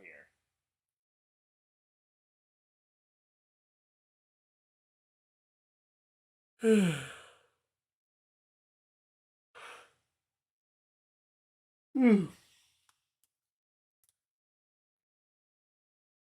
But yeah, so far though, Truex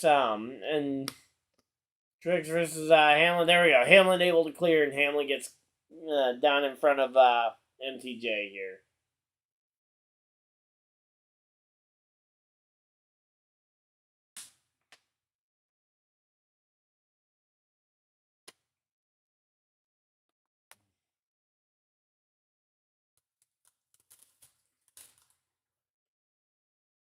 Alright, so here we go. Let's see. Only 25 cars on lead lap here.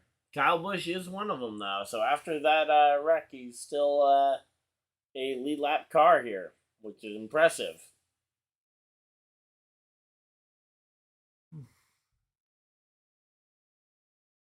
But yeah, so right now, though, Truex definitely going to be trying to probably play nice somewhat with his teammate here as they get ready to go.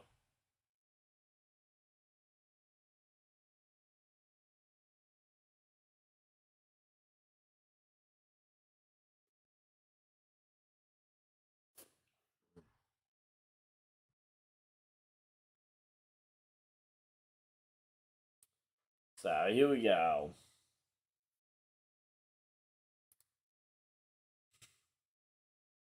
So yeah, right now though, these guys they've kind of settled into a rhythm here, and again, right now I think these front two, similarly to what we saw earlier, they're just gonna kind of work together a little bit to try and gap third place, which third place being about a second back of the lead.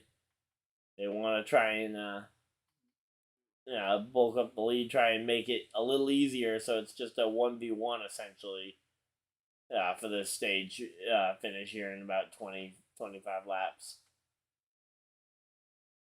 My Peacock about to crash. Come on. Oh, there we go. It's back.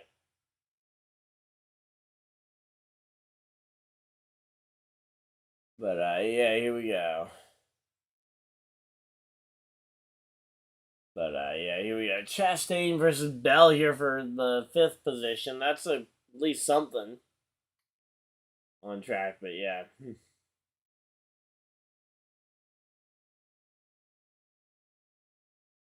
So yeah, right now though, these guys they are definitely kind of pacing themselves. It seems here because it is a long race here.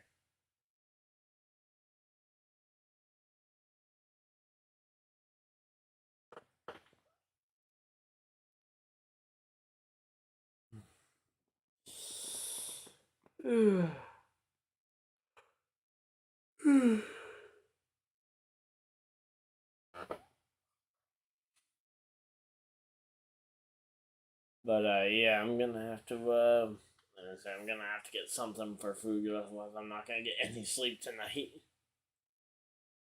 But yeah. And so the temperature's starting to drop. Okay, that could very well affect this racetrack, and I know Nashville at night tends to be a very good race, so that's why I was excited about this race being a night race this year. But how is Bubba maintaining 4th? I mean, he's doing very well. I mean, no disrespect, but I thought he was going to drop a lot quicker than he has.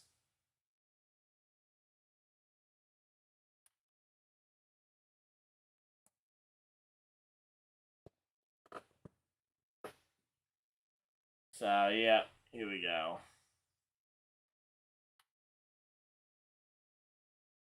Eric Jones up into the top 10. Nice to see a Legacy Motor Club car finally showing some life here.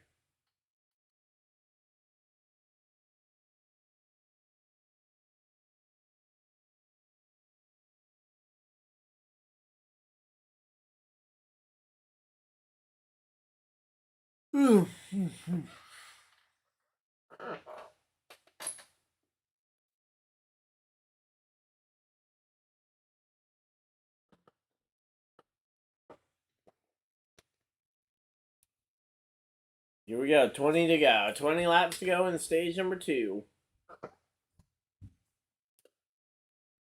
And yeah, right now though, you got Chastain, William Byron, Truex, Denny Hamlin.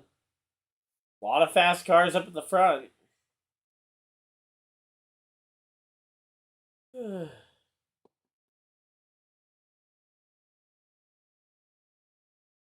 But yeah, I'm excited to see the Legacy Motor Club cars trying to start improving the speed. Obviously, I think either one needs a win to try and get their way into this playoff hunt. But yeah, I don't think playoffs really should be the goal even at this point for them. We got a side-by-side commercial here. Yay.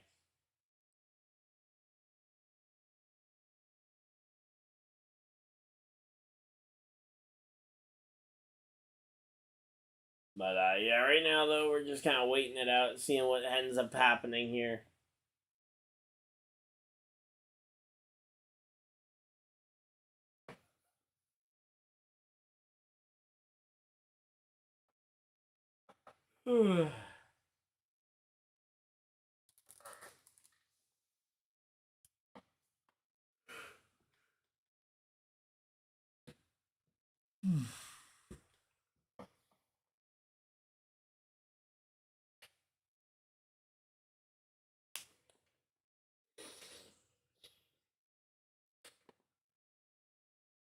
Alright,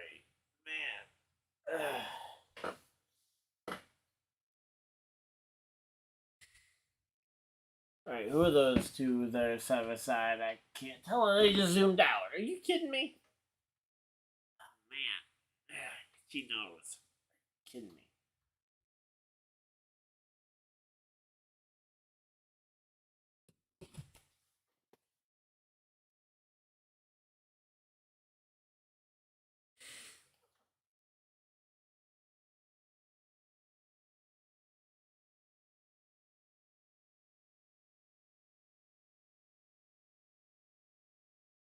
Oh, man.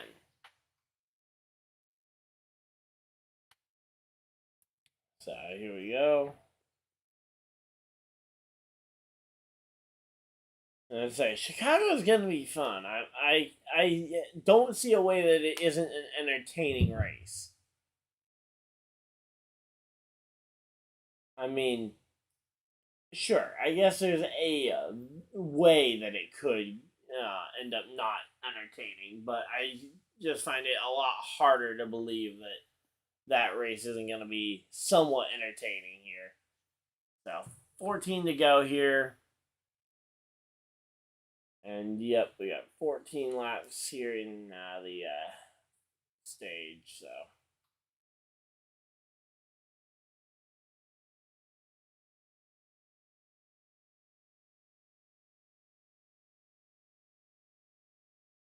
But yeah, gonna try and sort out the lighting in this room a little bit better, because the lighting is not the way I would like it, but yeah. Alright, so here we go. We got ourselves a pretty good battle, honestly, in terms of the top runners here.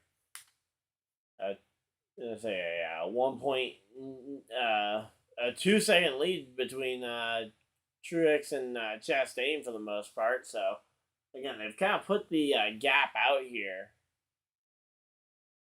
But yeah. So yeah, I mean, just kind of looking over at the leaderboard. I mean, we have not seen much of I say Kevin Harvick actually over there in 9th place. If you look at the bottom of the thing. But yeah, here we go. But yeah, Cindric definitely having a sophomore slump here, not having very many good runs at all here. But man, here we go. Justin Haley running. Man.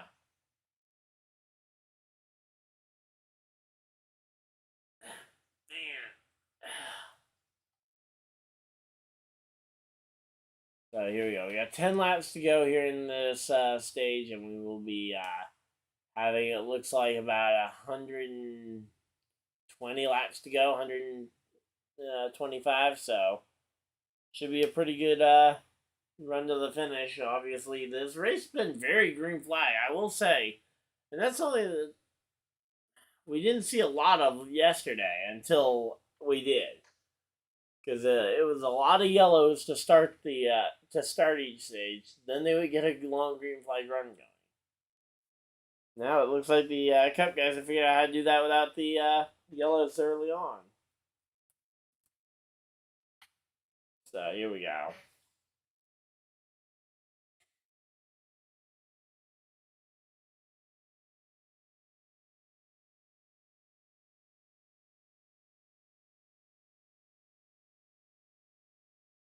Hey, Stenhouse making his way up into that top 20, making himself heard here. Oh, and they're talking with Brian Blaney here, so I can't wait to hear what happened with him. Let's see, I'm a little bit behind where my other screen is. All right, so he's feeling better. Okay, that's good.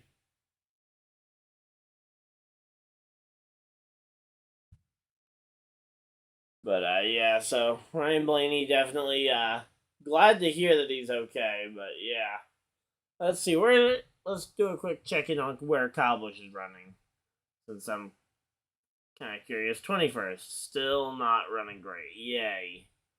As we got ourselves about 5 laps to go here in stage number 2. And man, that was a big hit.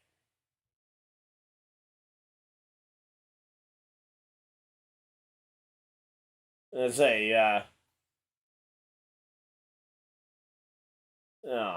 Blaney talking about how it was one of the hardest hits of his life and how it's kind of ridiculous that there isn't safer barrier there. I agree. I think safer barrier should be pretty much everywhere around this track. Feels a lot like what happened with Kyle Busch. All obviously not as serious an incident in terms of the actual result. But yeah, Kyle Busch hitting a wall at Daytona in 2015 in the Xfinity Series race with with no safer barrier there, and it ultimately broke his legs and he missed a third of the season, which was not good.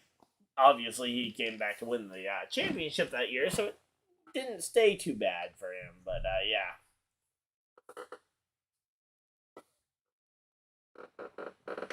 But yeah, so right now they're going through the. Okay, tell me that the finish of the stage is unimportant without telling me that it's unimportant. Because why are we showing the interior workings of the car when we have 4 laps to go and a battle for the second spot? Realistically, we could have a battle for the lead here. Actually, look, I thought Hamlin had started to gap Truex a little bit more when I saw Chastain in the picture, but no, Chastain's just running back down. But yeah, here we go. Let's see, watching the restart here again.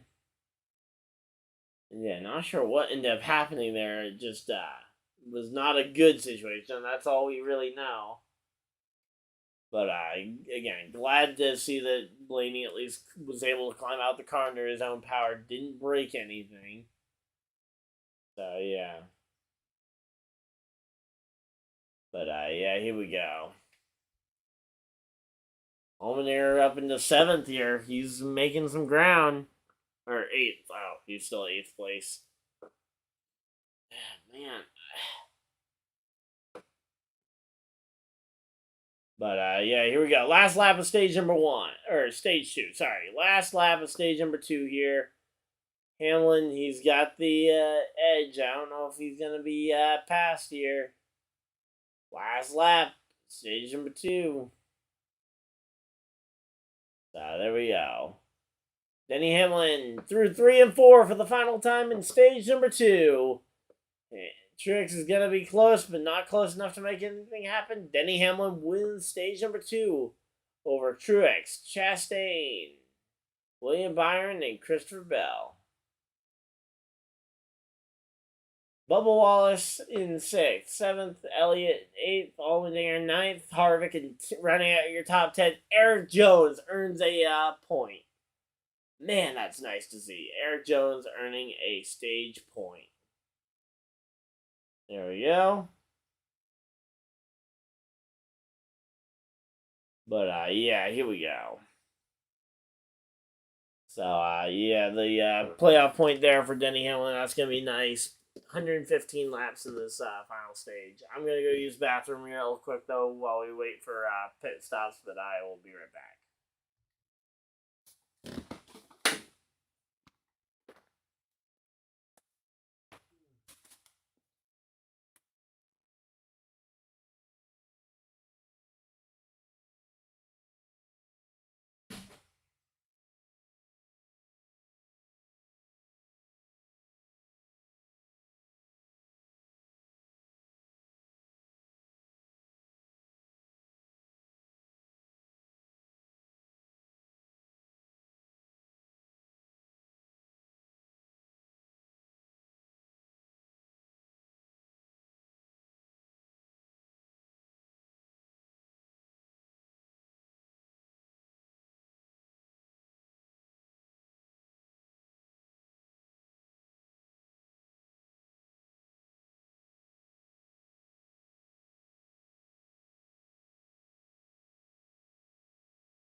we are back here. Sorry about the break.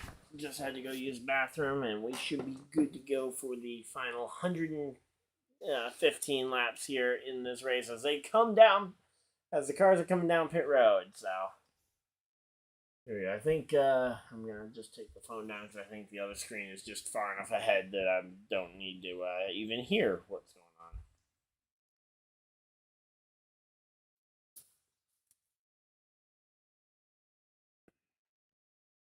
But, yeah, so here we go. Cars are coming down pit road here. Gonna be trying to make some stops. And, whoa! 9.2 seconds. 9.5 for Truex. So, one other thing I need to take care of, actually. Had a tripod set up in the exact wrong spot for where NBC puts their on-screen graphics. So, there we go. Hamlin wins the race off pit road, and oh boy, I don't know who got second there. It's going to be tight to see who got that second place off of pit road, and they go to a commercial break. Yay.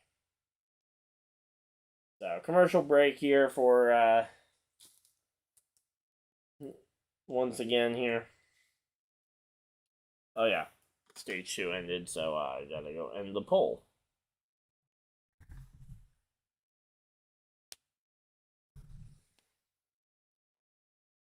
So there we go. MTJ ended up winning the vote for that second stage, and shocker, he ended up winning it in. Or no, did Denny? It's not.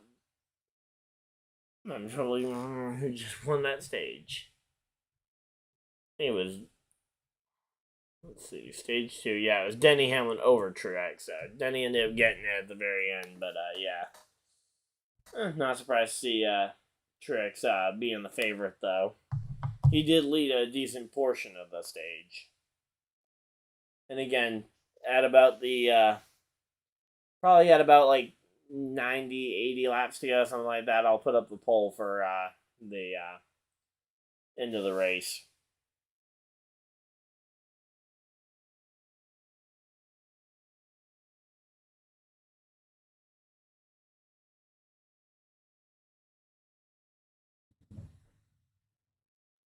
Alright, so here we go. Hey, Patrick, how's it going? Nice to see you hopping in here. We're currently sitting here waiting for a commercial, waiting to get Ryan Reynolds off this screen. Yeah, thanks. But, yeah, so right now we're just kind of waiting on this one.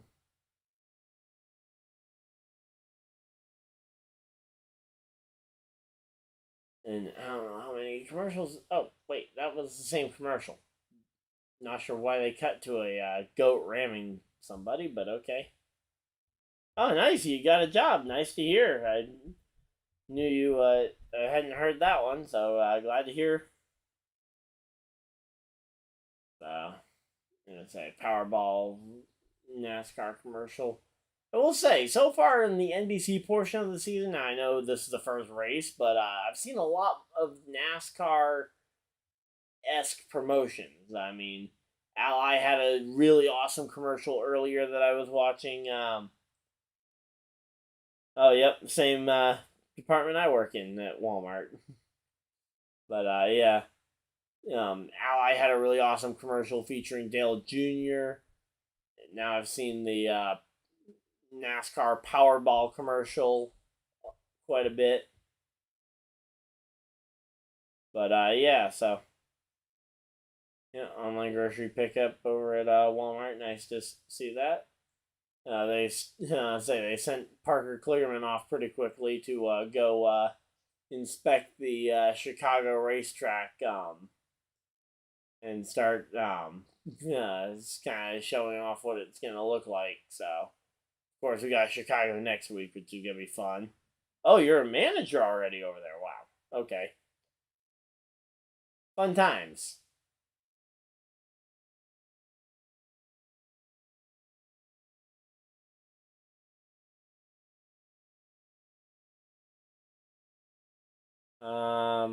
Saturday, Sunday, Monday, Tuesday, Wednesday, Thursday, Friday.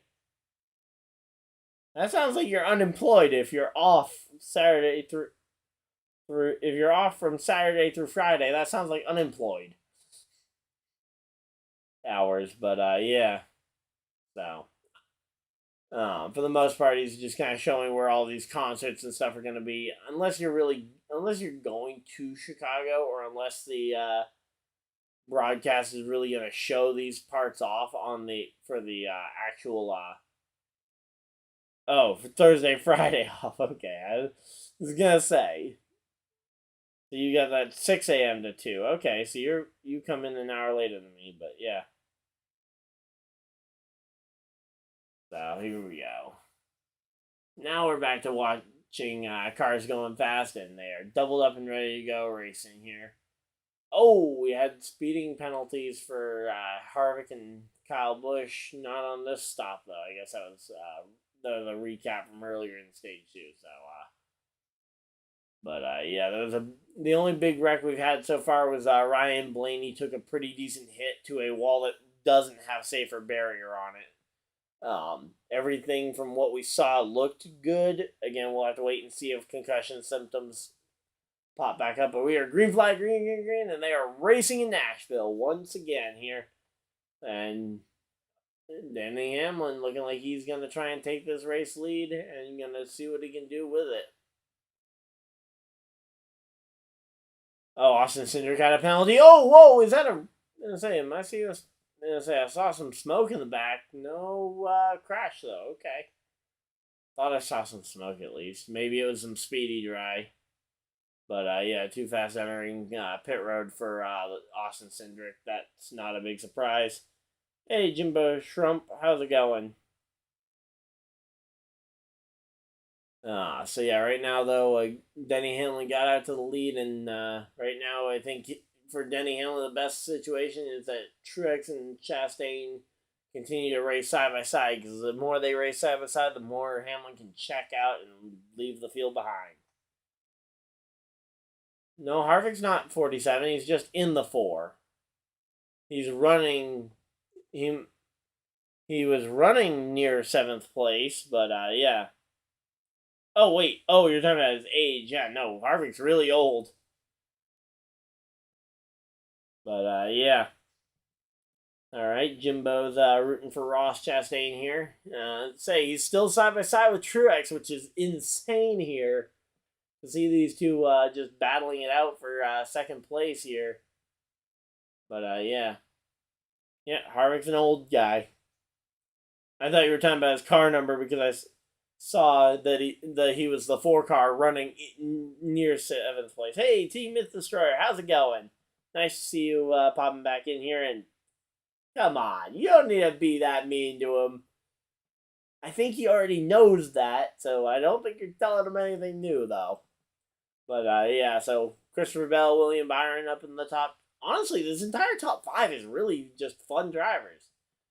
And honestly, I'll extend that to most of the top 10. Logano, get out of there. But yeah, I mean, Hamlin Truex a little bit. I mean, we've seen enough of them that it's a little stale to see them up the front. But even then, they haven't been the lead driver on their team in a while. Oh, Bubba just put a bumper to Kyle Larson there and opened the door for Allmendinger to fit through there. But yeah, Chastain, Bell, Byron, running 3rd, 4th, 5th. Harvick in his retirement tour running 6th place here. I'm gonna regret leaving Harvick in my garage. I haven't calendar series in July. I'll have to talk to Patrick about that because July is coming up pretty quick. We'll have to see if we can get that together. And whoa, Suarez up 26 spots.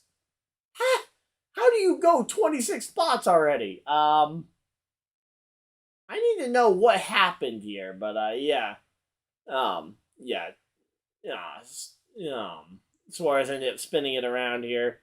But yeah, I'll have to talk to Patrick about whether or not we're going to be doing that. But yeah, I'm definitely going to be putting out some NASCAR Heat 5 content throughout the month of July with the new updated DLC.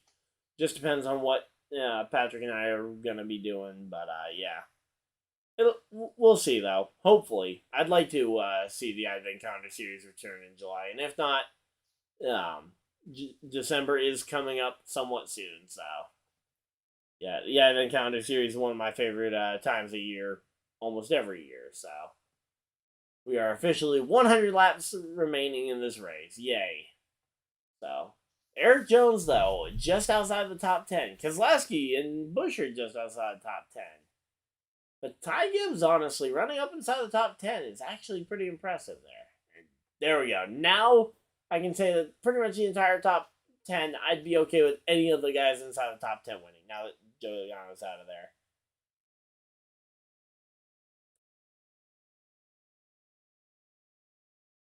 Patrick, I'm just saying, out of our dynamic duo, I think we all know who carries the duo here. One of us is clearly the Batman, and one of us is clearly the Robin in this situation. But yeah.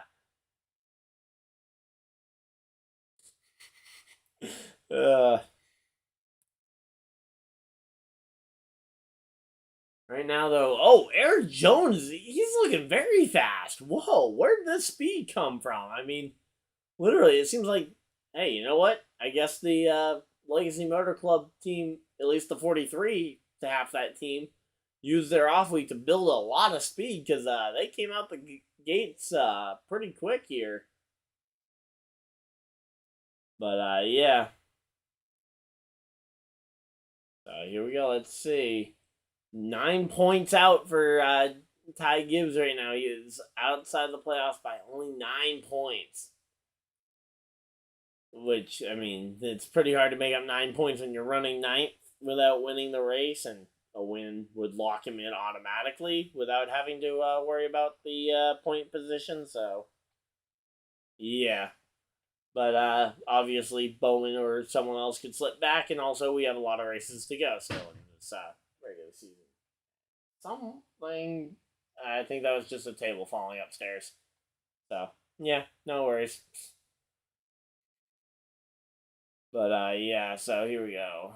The battle for the lead is still somewhat close, but they are starting to gap second place, similarly to what we've seen the last couple of runs. We've seen kind of, in particular, we saw it, I think, the most on the first half. Hey, I got the Need for Speed. How's it going? I'm rooting for Bell to win. And yeah, nice to see a lot of people hopping in here. A lot of guys I haven't seen in a little while. But yeah, so right now, Hamlin, Truex, Chastain, Bell, and Byron's no real change inside the top 5 recently. And we got a side-by-side commercial. Yay, we love non-stops. So yeah. Damn. She knows. But yeah.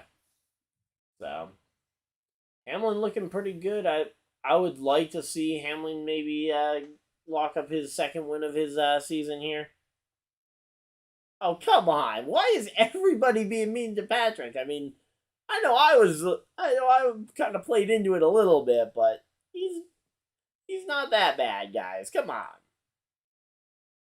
Just because he's the inferior half of this dynamic duo doesn't mean everything he does is bad.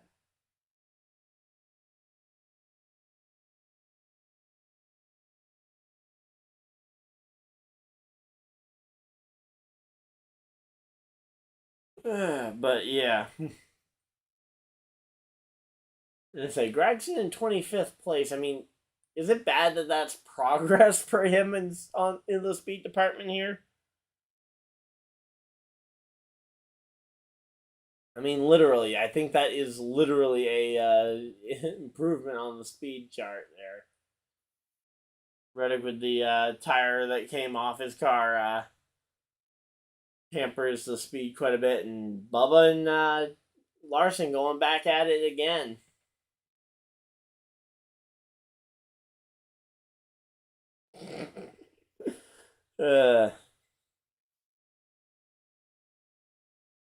But yeah, so here we go. Here's the NASCAR Powerball commercial again.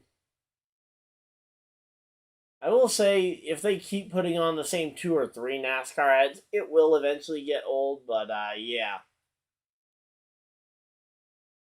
But honestly, I don't mind seeing some some NASCAR based ads, especially kind of showing some partnerships with some other brands that you may not have known were involved with NASCAR. Like for example, the Microsoft and Windows connection with Hendrick Motorsports. Wow, even Joey Logano in the middle of the race came in here and popped into trash talk Patrick here. Wow.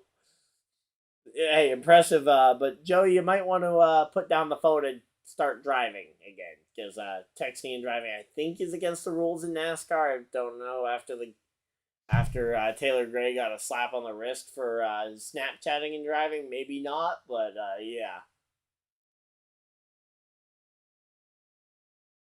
So NBC is talking about the NASCAR fantasy app, which Patrick, how's fantasy going? Have you been keeping up with it?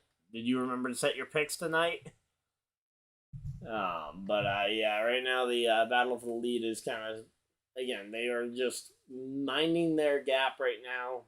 About 1 second between Truex and Chastain for second and third, but yeah, about 0.2 of a second between those two for the spot.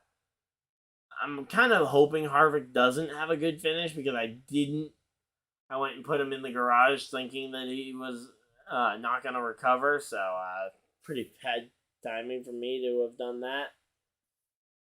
Let's see, I'm 14th place. Am I at least ahead of Patrick? Let's see. No, I'm not even ahead of Patrick in fantasy points. Something's wrong here. He'll come back in the playoffs. But yeah. And I say Joey Logano is really going to town on trash talking Patrick here, but yeah. Harvick though up to 4th place. He's looking pretty quick though. If he ends up winning this race, I'm gonna be upset if he ends up winning this race, because I put him in my garage and now he's not gonna count for some points, even though he looks like he might have one of his best days. Oh, you didn't even pick. Wow. So I guess your Sonoma picks are just doing that well, or my picks are doing that badly. Which, yeah, I guess both are very possible. But yeah.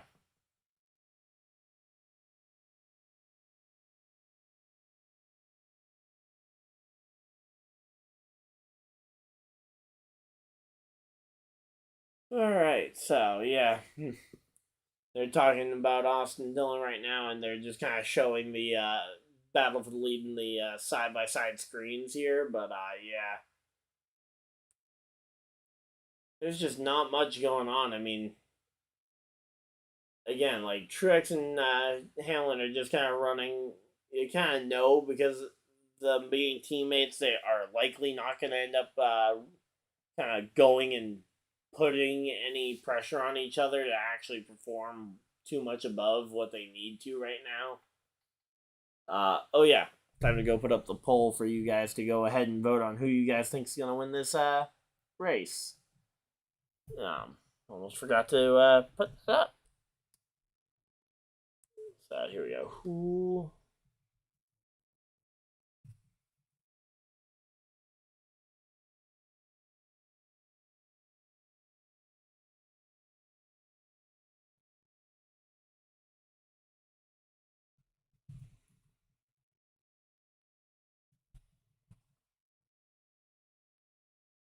All right, so let's see. We got Hamlin, Truex, and Chastain. Anyone opposed to those three being on the poll? If you guys have anybody in particular you guys would like me to add on to the poll as a driver, feel free to let me know while I'm typing this out. But probably just gonna go with the top three like I normally do.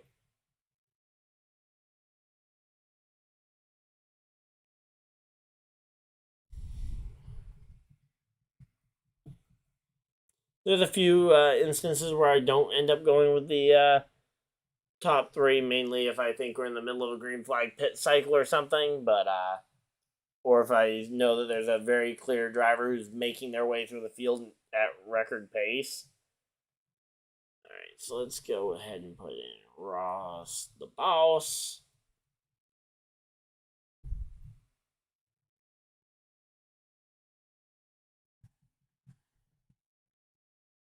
And other, because everybody likes the other as an option.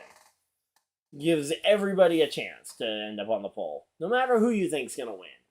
You could think that BJ McLeod is going to suddenly get back in, is going to end up substitute driving for somebody here, and is going to end up going and getting this one.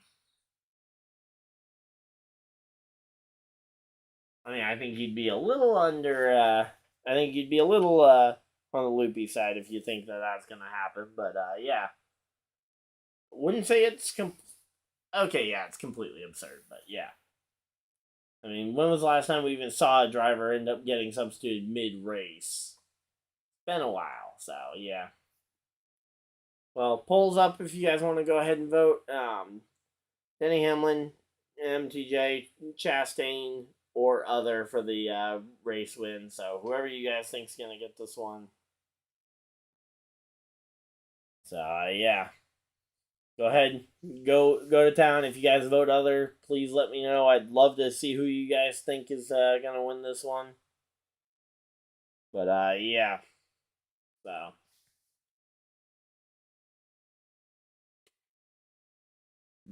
yeah, so it's been a pretty good race. So honestly, looking at the 15 lead changes between 9 different leaders, only 4 cautions, including both stage yellows. So I mean, it's been a clean race, that's for sure.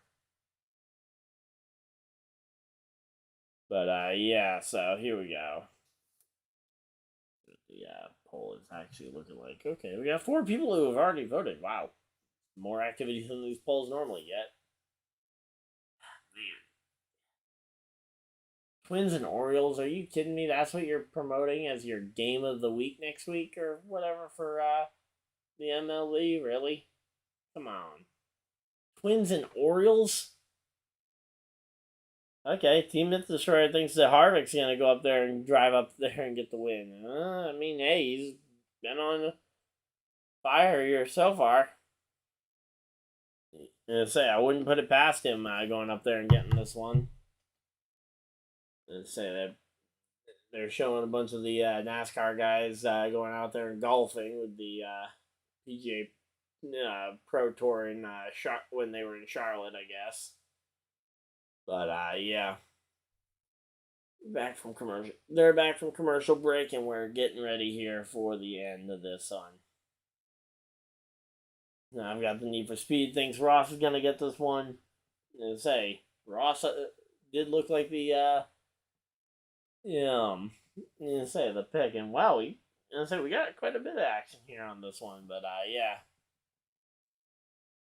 and say pit window is open, so let's see who's gonna end up getting this one. We saw Kyle Busch go about this length on a pit stop earlier in the day. Kyle Busch currently sitting 15th, so we'll have to wait and see if he ends up deciding to go. But here we go. Chastain looking to the inside on Martin Truex Jr. here for second. There we go. And Chastain, he put the bumper to him and made the pass pretty easily. No real contest there for the spot, which is a little odd to see, but kind of glad.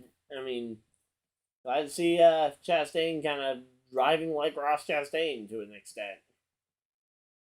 Because I will say, the last few months, it feels like, he hasn't made as many enemies, but he certainly is not driving in the way that people would think of as Chastain style. Certainly the performance on the track has not been nearly as close to excellent as it was. But yeah. Man, that was so itchy tonight. But yeah, here we go. Chase Elliott up into that top 5. Christopher Bell sliding back to 6th place here. And Joey Logano sliding back to 13th. All right, nice. Let's keep him sliding. Is it too much to ask for him to slide outside, say, the top 30. Is that too much to ask? I just want to see. I just want to see Joey Logano slide all the way outside the top 30. Is that too much to ask for? But yeah. So here we go. Chastain's looking like he's ready to put a move on Denny Hamlin, and we know there's no love lost between these two. These two have said it multiple times. They've shown it on the racetrack that they don't like each other. Obviously, Chastain's gone and put the bumper to the 11 a lot.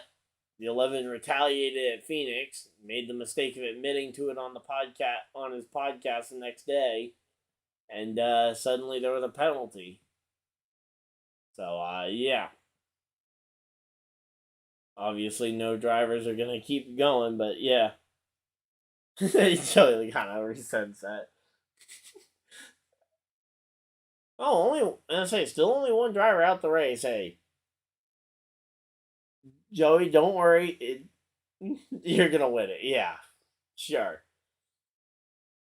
I just want you to slide outside the top 30. That way Michael McDowell can bump his way back into the top 30. Because McDowell's currently 31st. That's perfect. But yeah. Right now, though, Kyle Busch, Allmendinger, 14th, 15th. Hopefully the two of them can make it by Logano here. And Chastain did make the move there on the lead while I was trash talking Joey Logano there. But yeah, so Ross Chastain to the lead, and we'll have to wait and see. But his car looks fast. If he doesn't get caught up in this lap traffic that I see in front of him, he may be ready to set sail with a good long run car. Which I will say, Chastain, I feel like, has done this near perfect today. I mean, he has been fast on short runs at times, and then as we get later into the race and the race starts to have a very green flag look, suddenly he looks to have a better long run car than anybody else. But yeah, so Byron and Bell fighting it out for 6th place here in the race standings. Man, Harvick's doing pretty well, and I'm really not liking the look of that because I ended up putting him in my garage for the NASCAR fantasy stuff. But yeah. So here we go. Ty Gibbs up to 8th. Suarez starting to backslide a little bit. There we go. Allmendinger makes the pass on Joey Logano. So we got Joey Logano. Oh, and there we go. Kyle Busch makes the pass on Joey Logano. Woohoo! Now we just need one more pass, and at least then Logano's out the top 15. And we're going to commercial break. See, we had to go to commercial break. It's a side-by-side commercial. I was going to say, we had to go to commercial break so that we can't see the embarrassment to Joey Logano. But nope, we're going to get to see it in side-by-side. But yeah.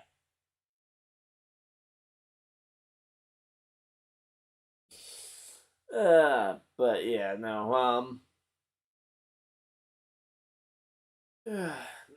so we've got a decent ways still to go in this race. Pit stop. Hey, Jay the Bust. Yeah. Tell that to his guitar that he just picked up last night. Picked up a guitar in Victory Lane here last night. Hard to say that that's a bust. Certainly this year in Cup has not been nearly at the level that he expected, but last year he was actually pretty solid, and he won the first NASCAR race at the Indy Road Course a couple years ago, so back in 2021. So I don't know. And the fact that he's inside the top 20 in points, I think he has plenty of merit. Sure. Is he a top? Oh, whoa! What happened to him? Is he pitting? Did Oh yeah, we got pit stops going. Pit stops are happening. Yeah. Well, yeah.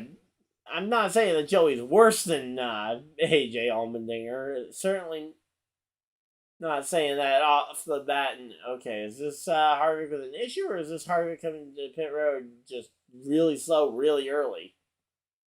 I don't know if you had to make. Oh, is that him coming back out on track? Okay, that looks like maybe Harvick coming back out on track. We'll have to wait and see. But yeah, it also helps when you're in Team Penske equipment versus in bottom of the barrel JTG Doherty equipment for the majority of your prime. I mean, Joey is literally driven for Gibbs and Penske, the only two organizations. So yeah. Is the 4 car having issues on pit road? We might have to wait and see. But oh yeah, that looks like a flat tire on the back bumper. I don't know if this is. I say, is that an extra pit stop for the 4? Because if so, that helps my fantasy stuff. But yeah.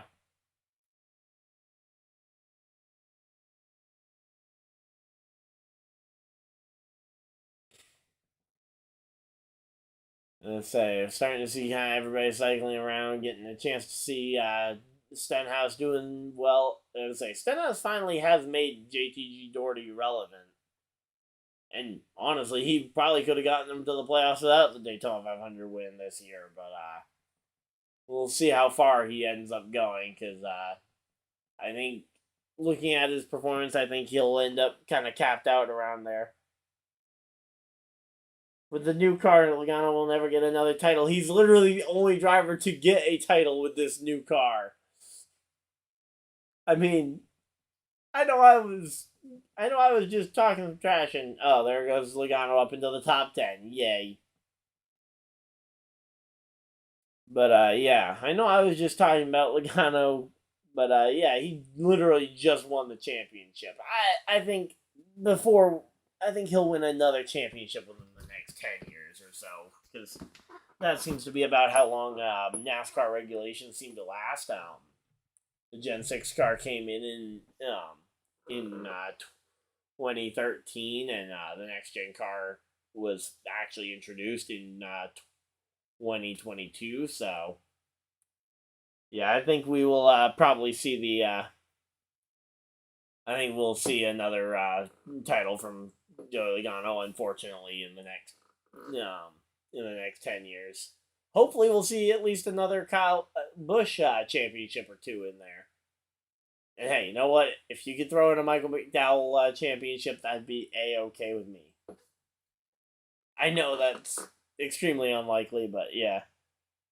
Denny is not going to get 7 titles in a row. I'm not even sure Denny's going to run 7 more seasons. Certainly not if he continues to go without winning, but yeah. And here we go. Chastain coming up to put a lap on Michael McDowell. Yeah, that hurts, but yeah. Here we go.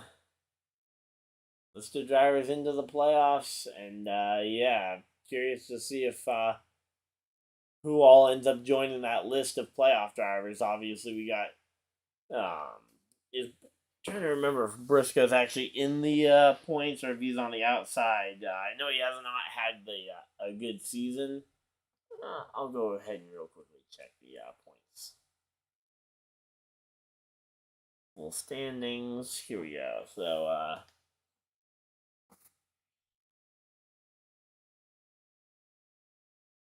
oh yeah, no, because he just had the big 120-point penalty. So yeah, no, Briscoe is nowhere near the playoffs right now.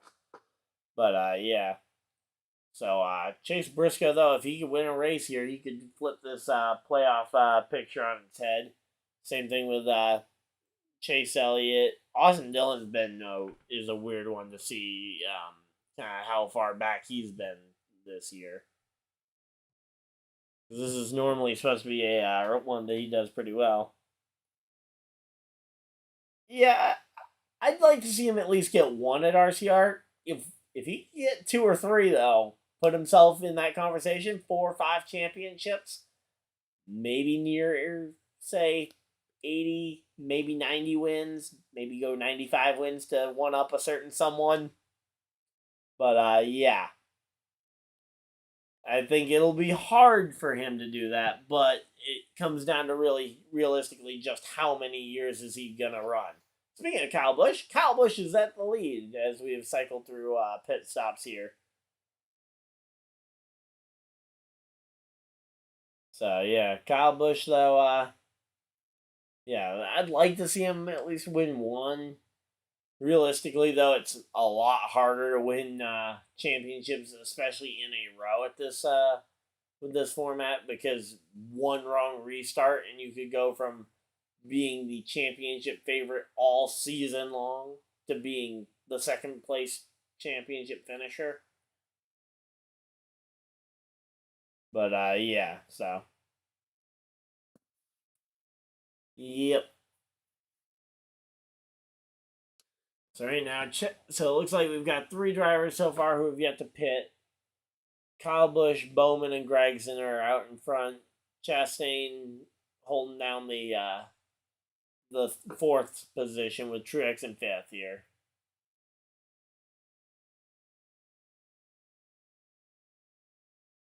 But yeah, other drivers I'd like to see maybe get a title, assuming that Kyle doesn't just go on a absolute tear.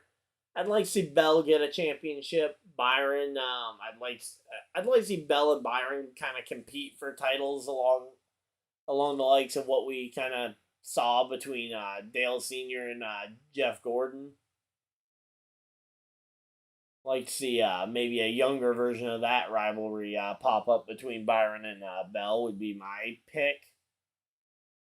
As to if I was able to pit somebody against each other, but it's hard to tell exactly who's gonna end up fighting with who. Yeah, I wouldn't mind seeing Brad pick up a second championship now that he's at RFK. Blaney, yeah, basically the battle of the bees. Brad, Blaney, Byron, Bell. Maybe just throw in Briscoe there for fun. But yeah, so they went to commercial break, by the way, in case you guys are wondering. And here we go. But yeah, if you guys are enjoying the live stream, of course, leave a like on the video so people know that this is a good stream. Of course, subscribe if you guys are new so you guys don't miss any future videos or live streams. Going to be putting out some other ones. It is way too early to be labeling Cindric a bust in the NASCAR Cup Series.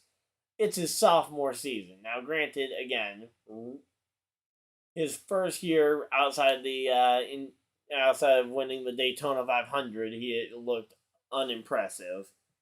And then you factor in the sophomore slump this year.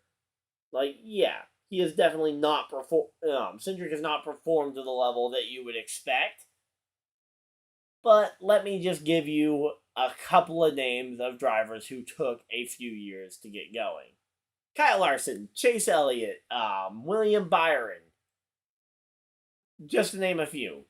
3, ironically, all 3 are Hendrick drivers, and all 3 are currently championship contenders. Joey Logano took a couple years to get going.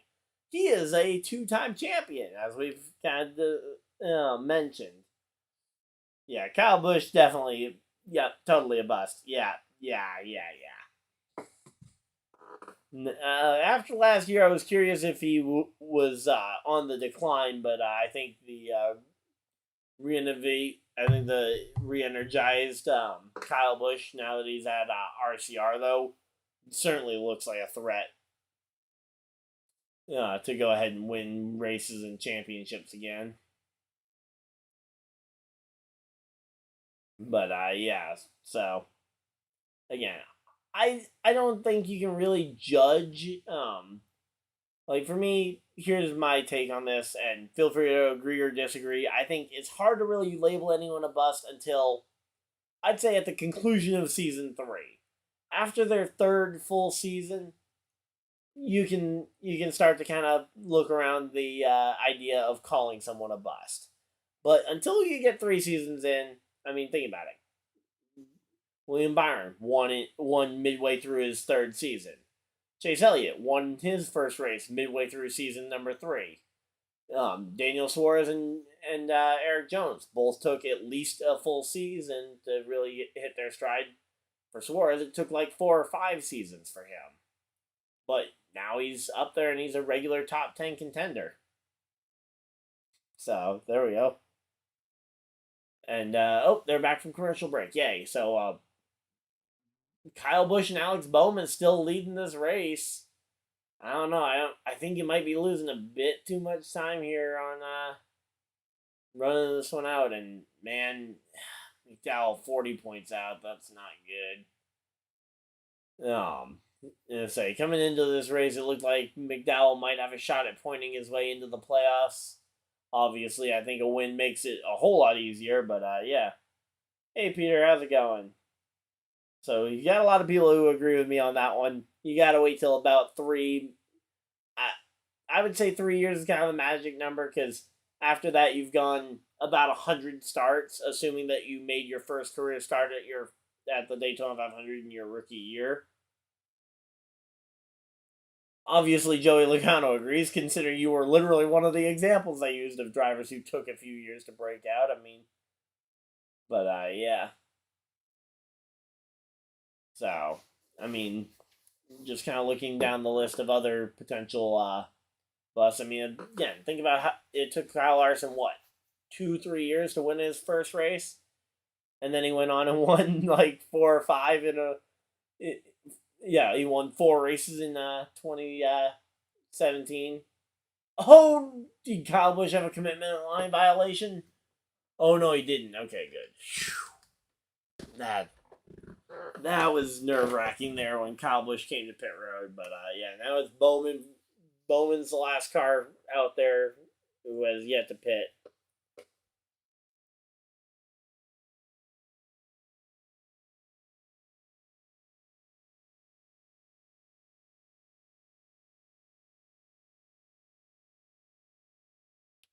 But, yeah, so right now, though, Bowman holds about a 5-second lead, but that is disappearing quickly as he's on old tires, and essentially he's just trying to make it to his pit stop.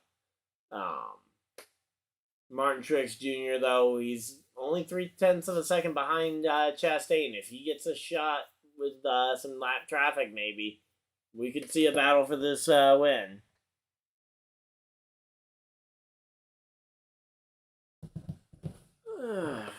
Here we go.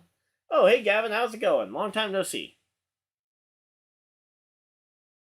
But, yeah, Allmendinger up into the top 10. There we go. AJ. But, yeah, so Byron up into the, he'll be 5th when this whole thing cycles around. And, yeah, it looks like, so it seems like the problems for Harvick did end up, hindering his, performance, though. But, yeah, so here we go. I don't know. I mean, at this point, I know Bowman has to, is just pacing himself to try and extend it here. Yep. You say, and in the same vein where we're saying these examples of people who took a while to break out, there's also drivers who looked like a flash in the pan and then suddenly fall off a cliff. I mean, look no further than a guy like what was his name? I mean, there's a few guys you could name, but Trevor Bayne being, I think, one of the biggest examples. Second ever career Cup start, wins the Daytona 500, and then all of a sudden, he's now granted because of that he had insanely high, almost unreasonable expectations placed on him, and he never was going to live up to those. But yeah. So, here we go. Less than 50 laps to go here in Nashville. We got a side-by-side commercial again. We got ourselves a let's say Truex versus Ross Chastain is the battle for the lead right now. Unless we get a yellow flag, I think those are going to be your contenders for this win. Denny Hamlin's not too awful far back, but there we go. Alex Bowman coming to pit road. That's going to cycle everything around, and yeah, Denny Hamlin's 4 seconds back. Okay, yeah, no, never mind.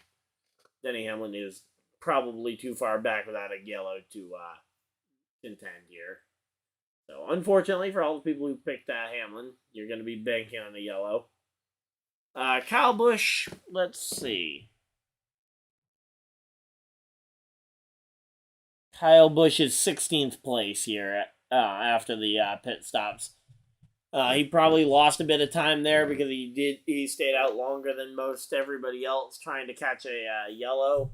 Ultimately, he never caught it, so he lost some time on the track there. But yeah, he's been running kind of in the back half of the top. He's been running just outside the top 10 to the back half of the top 10 for most of the day. So, yep, here we go. Eric Jones, though, up to 8th place. Nice to see him running this well. Keselowski up into the top 10. Let's see.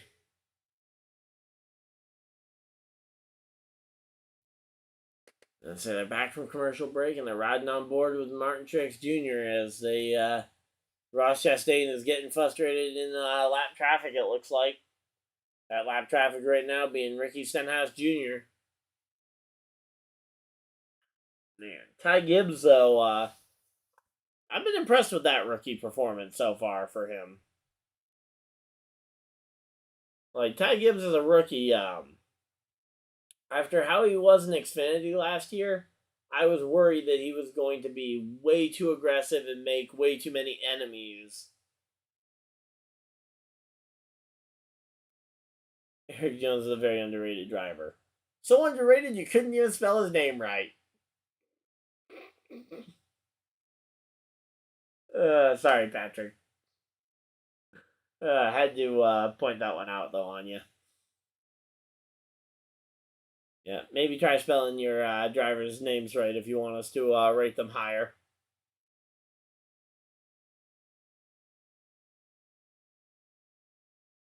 I'm guessing he's using voice to text, and Eric, and when it heard Eric, it just autofilled it with the most common spelling of Eric, not E-R-I-K.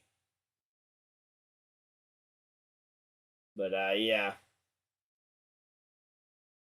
Oh, Kyle Busch up to 13, so he's on a charge now. So kind of the upside of waiting so long to take your pit stop is that he's gonna have fresher tires than the people he's racing, so he can make up some of that ground that he did lose. Not sure if he'll make it all back or not, but yeah. So there's 22 cars left on the lead lap, with the Smithfield car of Eric Almirola being the final car on the lead lap.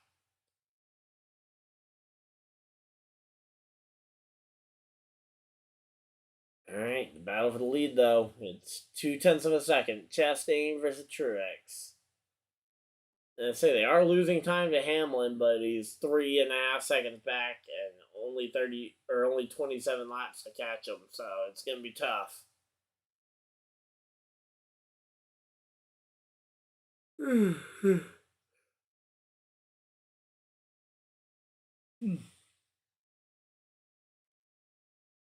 Yeah, right now though, the one car is gonna be trying to get through this lap traffic as quick as possible. Talking to his spotter, trying to get the spotter to tell lap cars either to give him one lane or the other, or potentially, and this is my preferred pick when it comes to trying to address lap cars, is just hold your line and I will find a way around you. Because yeah, if you I just don't want drivers trying to change lanes and potentially either lose it in front of me and or just end up in the way more.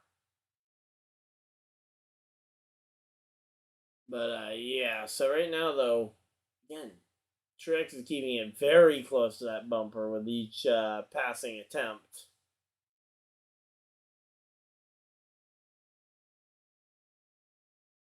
But yeah, so right now though, this race definitely it's coming down to the how you can manage this lap traffic here. Impressed that Michael McDowell though, only 1 lap down. I thought he'd be 2 down at this point at least, but yeah. And they're going to commercial break, and we got another NASCAR side by side.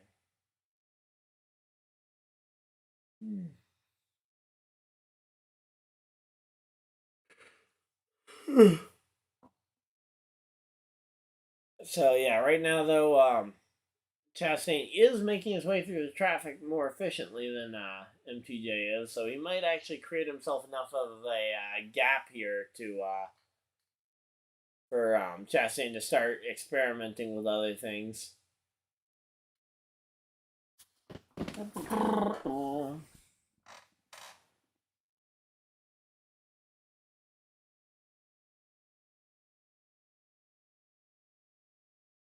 So here we go.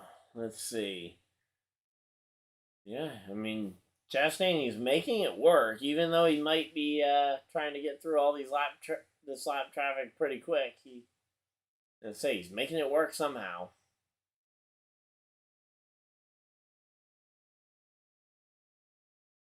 But yeah, here we go.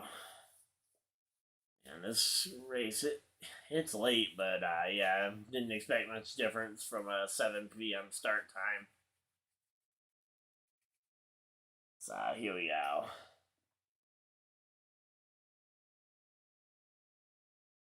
So we got a pretty even split here on the who we think's gonna win it.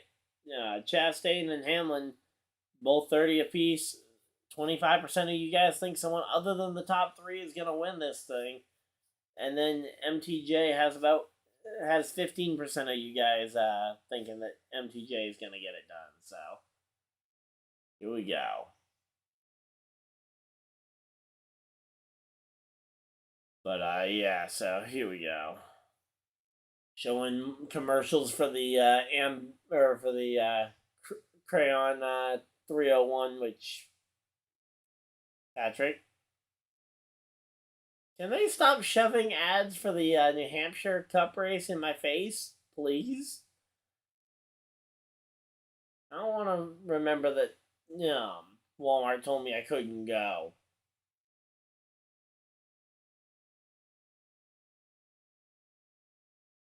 But yeah, I mean, yeah, it is. I'm tired and it's getting late. But yeah, welcome to everybody though that's tuning in for the stream. We are just getting back from commercial break. Here we go. They're getting back from commercial break, and wow, it's now a 3-way tie between Other and Chastain and Hamlin here for who what we think's gonna end up happening here. And oh, Chastain got caught up in lap traffic a little bit. Oh no, there we go. He weaved his way through, but yeah, it looked like Bone was gonna get back out in front of him, which is not the best for Chastain here. Chastain wants these guys to just kind of lay out of his way, but obviously they aren't gonna all do that. Otherwise, racing would be a little bit boring if every driver that was a lap down just kind of moved out the way of the guy that's trying to set the speed record. But yeah.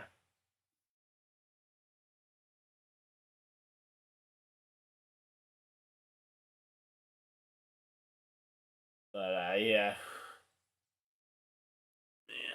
Man. Ran out of water a little earlier than I was hoping.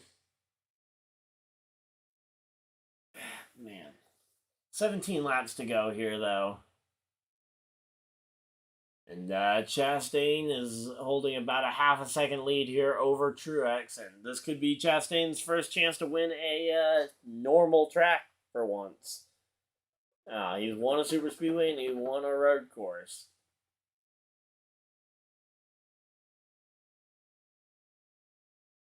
No sense of tires left for Truex. Uh-oh, that's a little concerning if they are just if they're still here. So there we go. Chase Elliott here trying to make the pass on somebody for, but yeah, let's say, oh, that's just lap cars looking at who he's trying to catch as the next car for position, but yeah, that's not the car he's chasing down. So here we go. Larson trying to get around the 78 of Josh Bilicki here in the Ziegler Chevy. But yeah, right now 14 laps to go. It's gonna be pretty much a slog here to the checkered flag because I think Chastain is gonna try and just slowly sneak away from the front here to ultimately win this race. So yeah, the winning moment is gonna be like an hour ago when he took the lead. But yeah, I mean, just kind of going through that field. Showing Eric Jones in 8th. 9th was the Allmendinger. 10th, Keselowski. So here we go.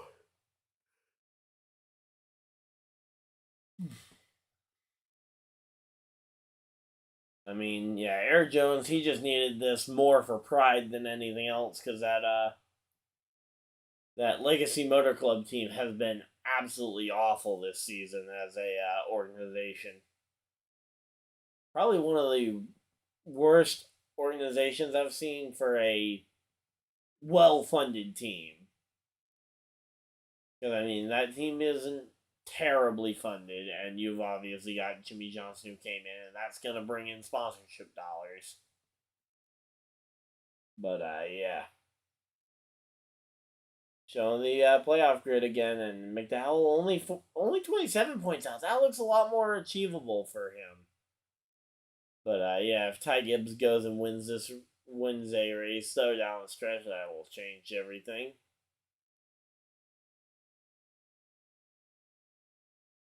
But, yeah, here we go. 11 laps to go, and we've got ourselves a not real battle for the lead here. Come on, 15, put a block here. Come on, 15. Nope, he's just gonna let the one car go on by. Because our only hope here is either we get a lot of yellow or a significant amount of lap traffic here.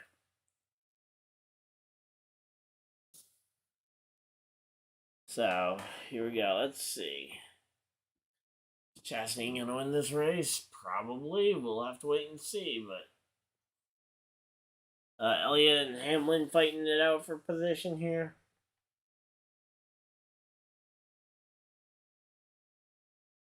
But yeah, right now though we're just kind of it's churning out the laps here, and right now Truex having a hard time in the lap traffic, and they are not showing much for battles. I don't know if there are battles happening. Kyle Busch up into the top 10. Kyle Busch makes the pass to get on Keselowski to get into the top 10. But yeah, man. Here we go. And I say, would love a late race restart here. That'd make this one a ton of fun here.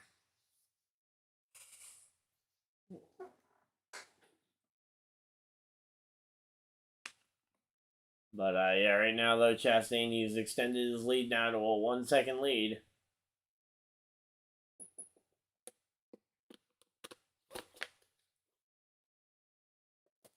So he's stretching the lead. It's going to be hard for Truex or anybody else to really match him at this point.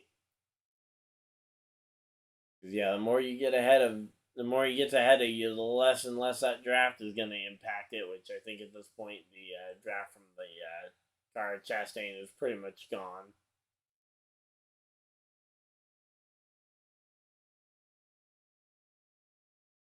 But yeah, here we go. Gonna be 5 laps to go this next time by. Here we go. All right. Ah, man. Here we go. Coming to the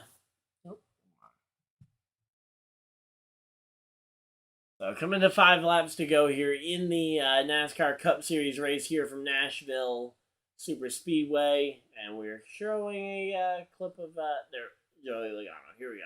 So Ross Chastain holds just under a 1 second lead here. Come on. I'm hoping for either a lot of lap traffic or a spin here. And looks like we might see some lap traffic as Chastain is slowing down a ton here as we get towards the end of this one. Yeah, here we go. Chastain starting to slow this one up a bit here. I say he's going to the inside though. He's gonna say he clears him. So now it's up to MTJ to get around that car even quicker. And hey, Hamlin got by, or not Hamlin. Truex got by that car nice and quick here. Here we go. Come on, Truex, let's go. 100 feet between them. 110, 120 feet. And say, the fact that you're measuring it in feet at this point between the two of them. 3 laps to go here at Nashville Superspeedway. Let's go. Man, here we go. Let's see. Can MTJ manage to run down and pass Chastain here? Man, that would be a heartbreaking way for Chastain to lose this race, but I could see it happening here. Let's see. Chastain now takes 2 laps to go, 2 more times around, and he just needs to avoid losing 0.3 of a second per lap here. Because Truex is not gaining as much as we thought he was. So here we go. Let's see. Coming through. 3 and 4 here. Come on, come on, come on, come on. Come on, Chastain. Chastain is gonna see the white flag with a quarter, or with a 3/4 of a lap, or not 3/4 of a lap, 3/4 of a second lead here. This is the final lap here. Ross Chastain. Oh, he's losing time though to Truex. Uh-oh. I think he might just be pacing himself to make sure he doesn't get to that lap traffic, because you don't want lap traffic to do something stupid right in front of you and potentially ruin your shot to win this race. So here we go. And I say it's a little slower than we thought, but there we go. Ross Chastain wins in Nashville. So there we go. Ross Chastain holds off Martin Truex Jr. for the win at Nashville. Denny Hamlin comes home 3rd. 4th place was Chase Elliott. 5th place Kyle Larson. So there we go. So for all the people who picked Chastain, which is 29% of you guys got it right. But yeah. Kind of hoping for a more exciting finish to the race. But yeah, man, Chastain though picks up his first regular track win here. Not a super speedway, not a road course, but yeah, his first win in over a year. Man, it is nice to see Chastain return to victory lane after a little while here. And say, I'm sure Patrick's excited here. But yeah, let's see. Let's see Ross Chastain burn. Oh, whoa! What happened? What happened? Oh, is Suarez trying to burn it down too, or what's happening here? Suarez was facing backwards, and Briscoe was nose into Suarez. I'm gonna have to go and put in the earbud so I can hear what the booth has to say about this one.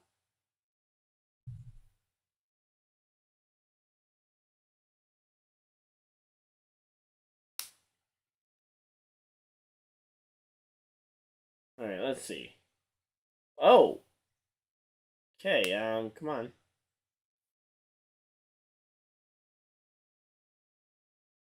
I'm trying to get my earbud in so I can hear what the booth is saying about this wreck. But yeah, here we go. And there's the Chastain burnout that we were waiting for. But yeah, I want to see what happened here between Briscoe and gonna say I'm gonna wait and see what we can find out about Briscoe versus Briscoe versus Suarez here. I thought Suarez might have been trying to do parallel or twin burnouts here with his teammate. Celebrating together, but I'm not sure after seeing the replay. It looked like the 14 came up and spun him out. But yeah, there we go. Yeah, nice big burnout here. Not trying for the Kyle Larson record burnout of burning it out for an entire lap at some of these tracks. But yeah. I mean, Larson has done some incredible burnouts. I will say that much.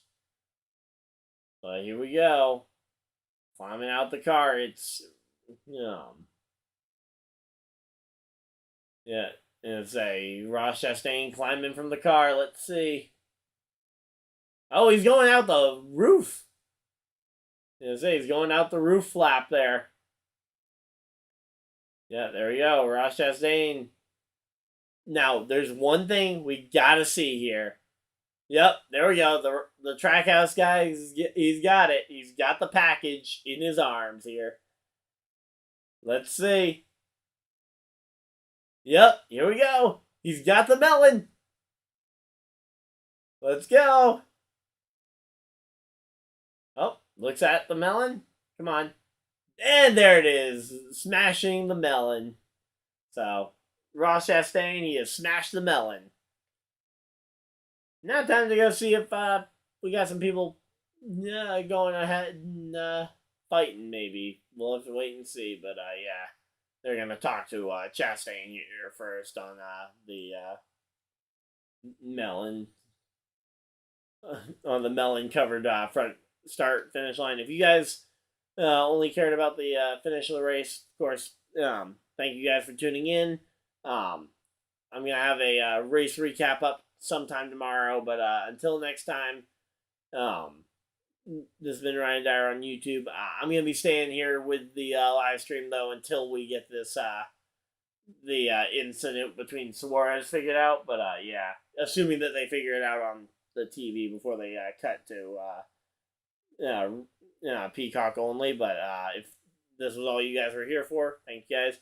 Leave a like on the stream. Subscribe if you guys are new so you guys don't miss anything. And yeah, subscribing, it's great. I love the fact that you guys can actually hopefully be notified whenever I post. So yeah, because I don't have the most consistent upload schedule. That is pretty much a guarantee right now. But yeah, trying to get better. But yeah, here we go. So here we go. So let's say Chastain talking about the ups and downs, especially over the last year, which, yeah, a full year since his last win, or more than a year since his last win. So yeah, but here we go. Let's see.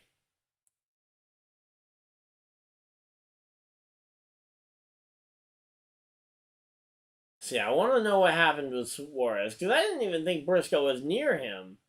Maybe it was Ryan Preece. Because I see Preece in 16th, and Preece has a similar colored car to Briscoe almost every week. So we'll have to wait and see. But yeah, I want to hear though because hopefully they're gonna cut to that right after the front stretch interview here.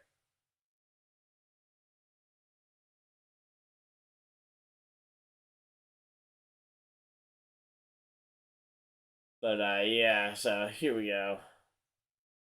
Man. Let's see.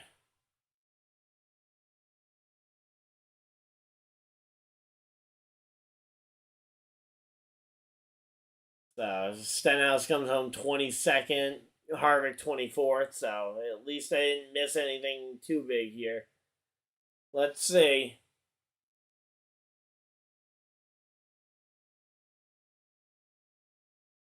There we go. Chastain, gotta love when he's excited about a cup win, but yeah.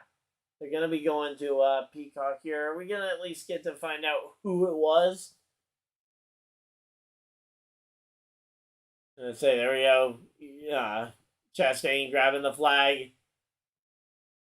So, yeah. So, they're going to be doing post-race coverage for about another hour over on Peacock. I'm not going to be live streaming that, obviously. But, yeah. So, here we go. Showing the burnout, though, of the Worldwide Express car. Say, his first career pole and his first win in over a year. So, say, Chastain is locked in, and yep, they're not going to tell us what happened. So, hopefully you guys enjoyed. If you guys did, leave a like on the stream. Subscribe if you guys are new so you guys don't miss any future live streams. And, man, NBC, come on. Really? But, yeah, I'll see you guys next video. Live stream, whatever you guys had to do with the rest of your day. Have a great day, everybody, and goodbye!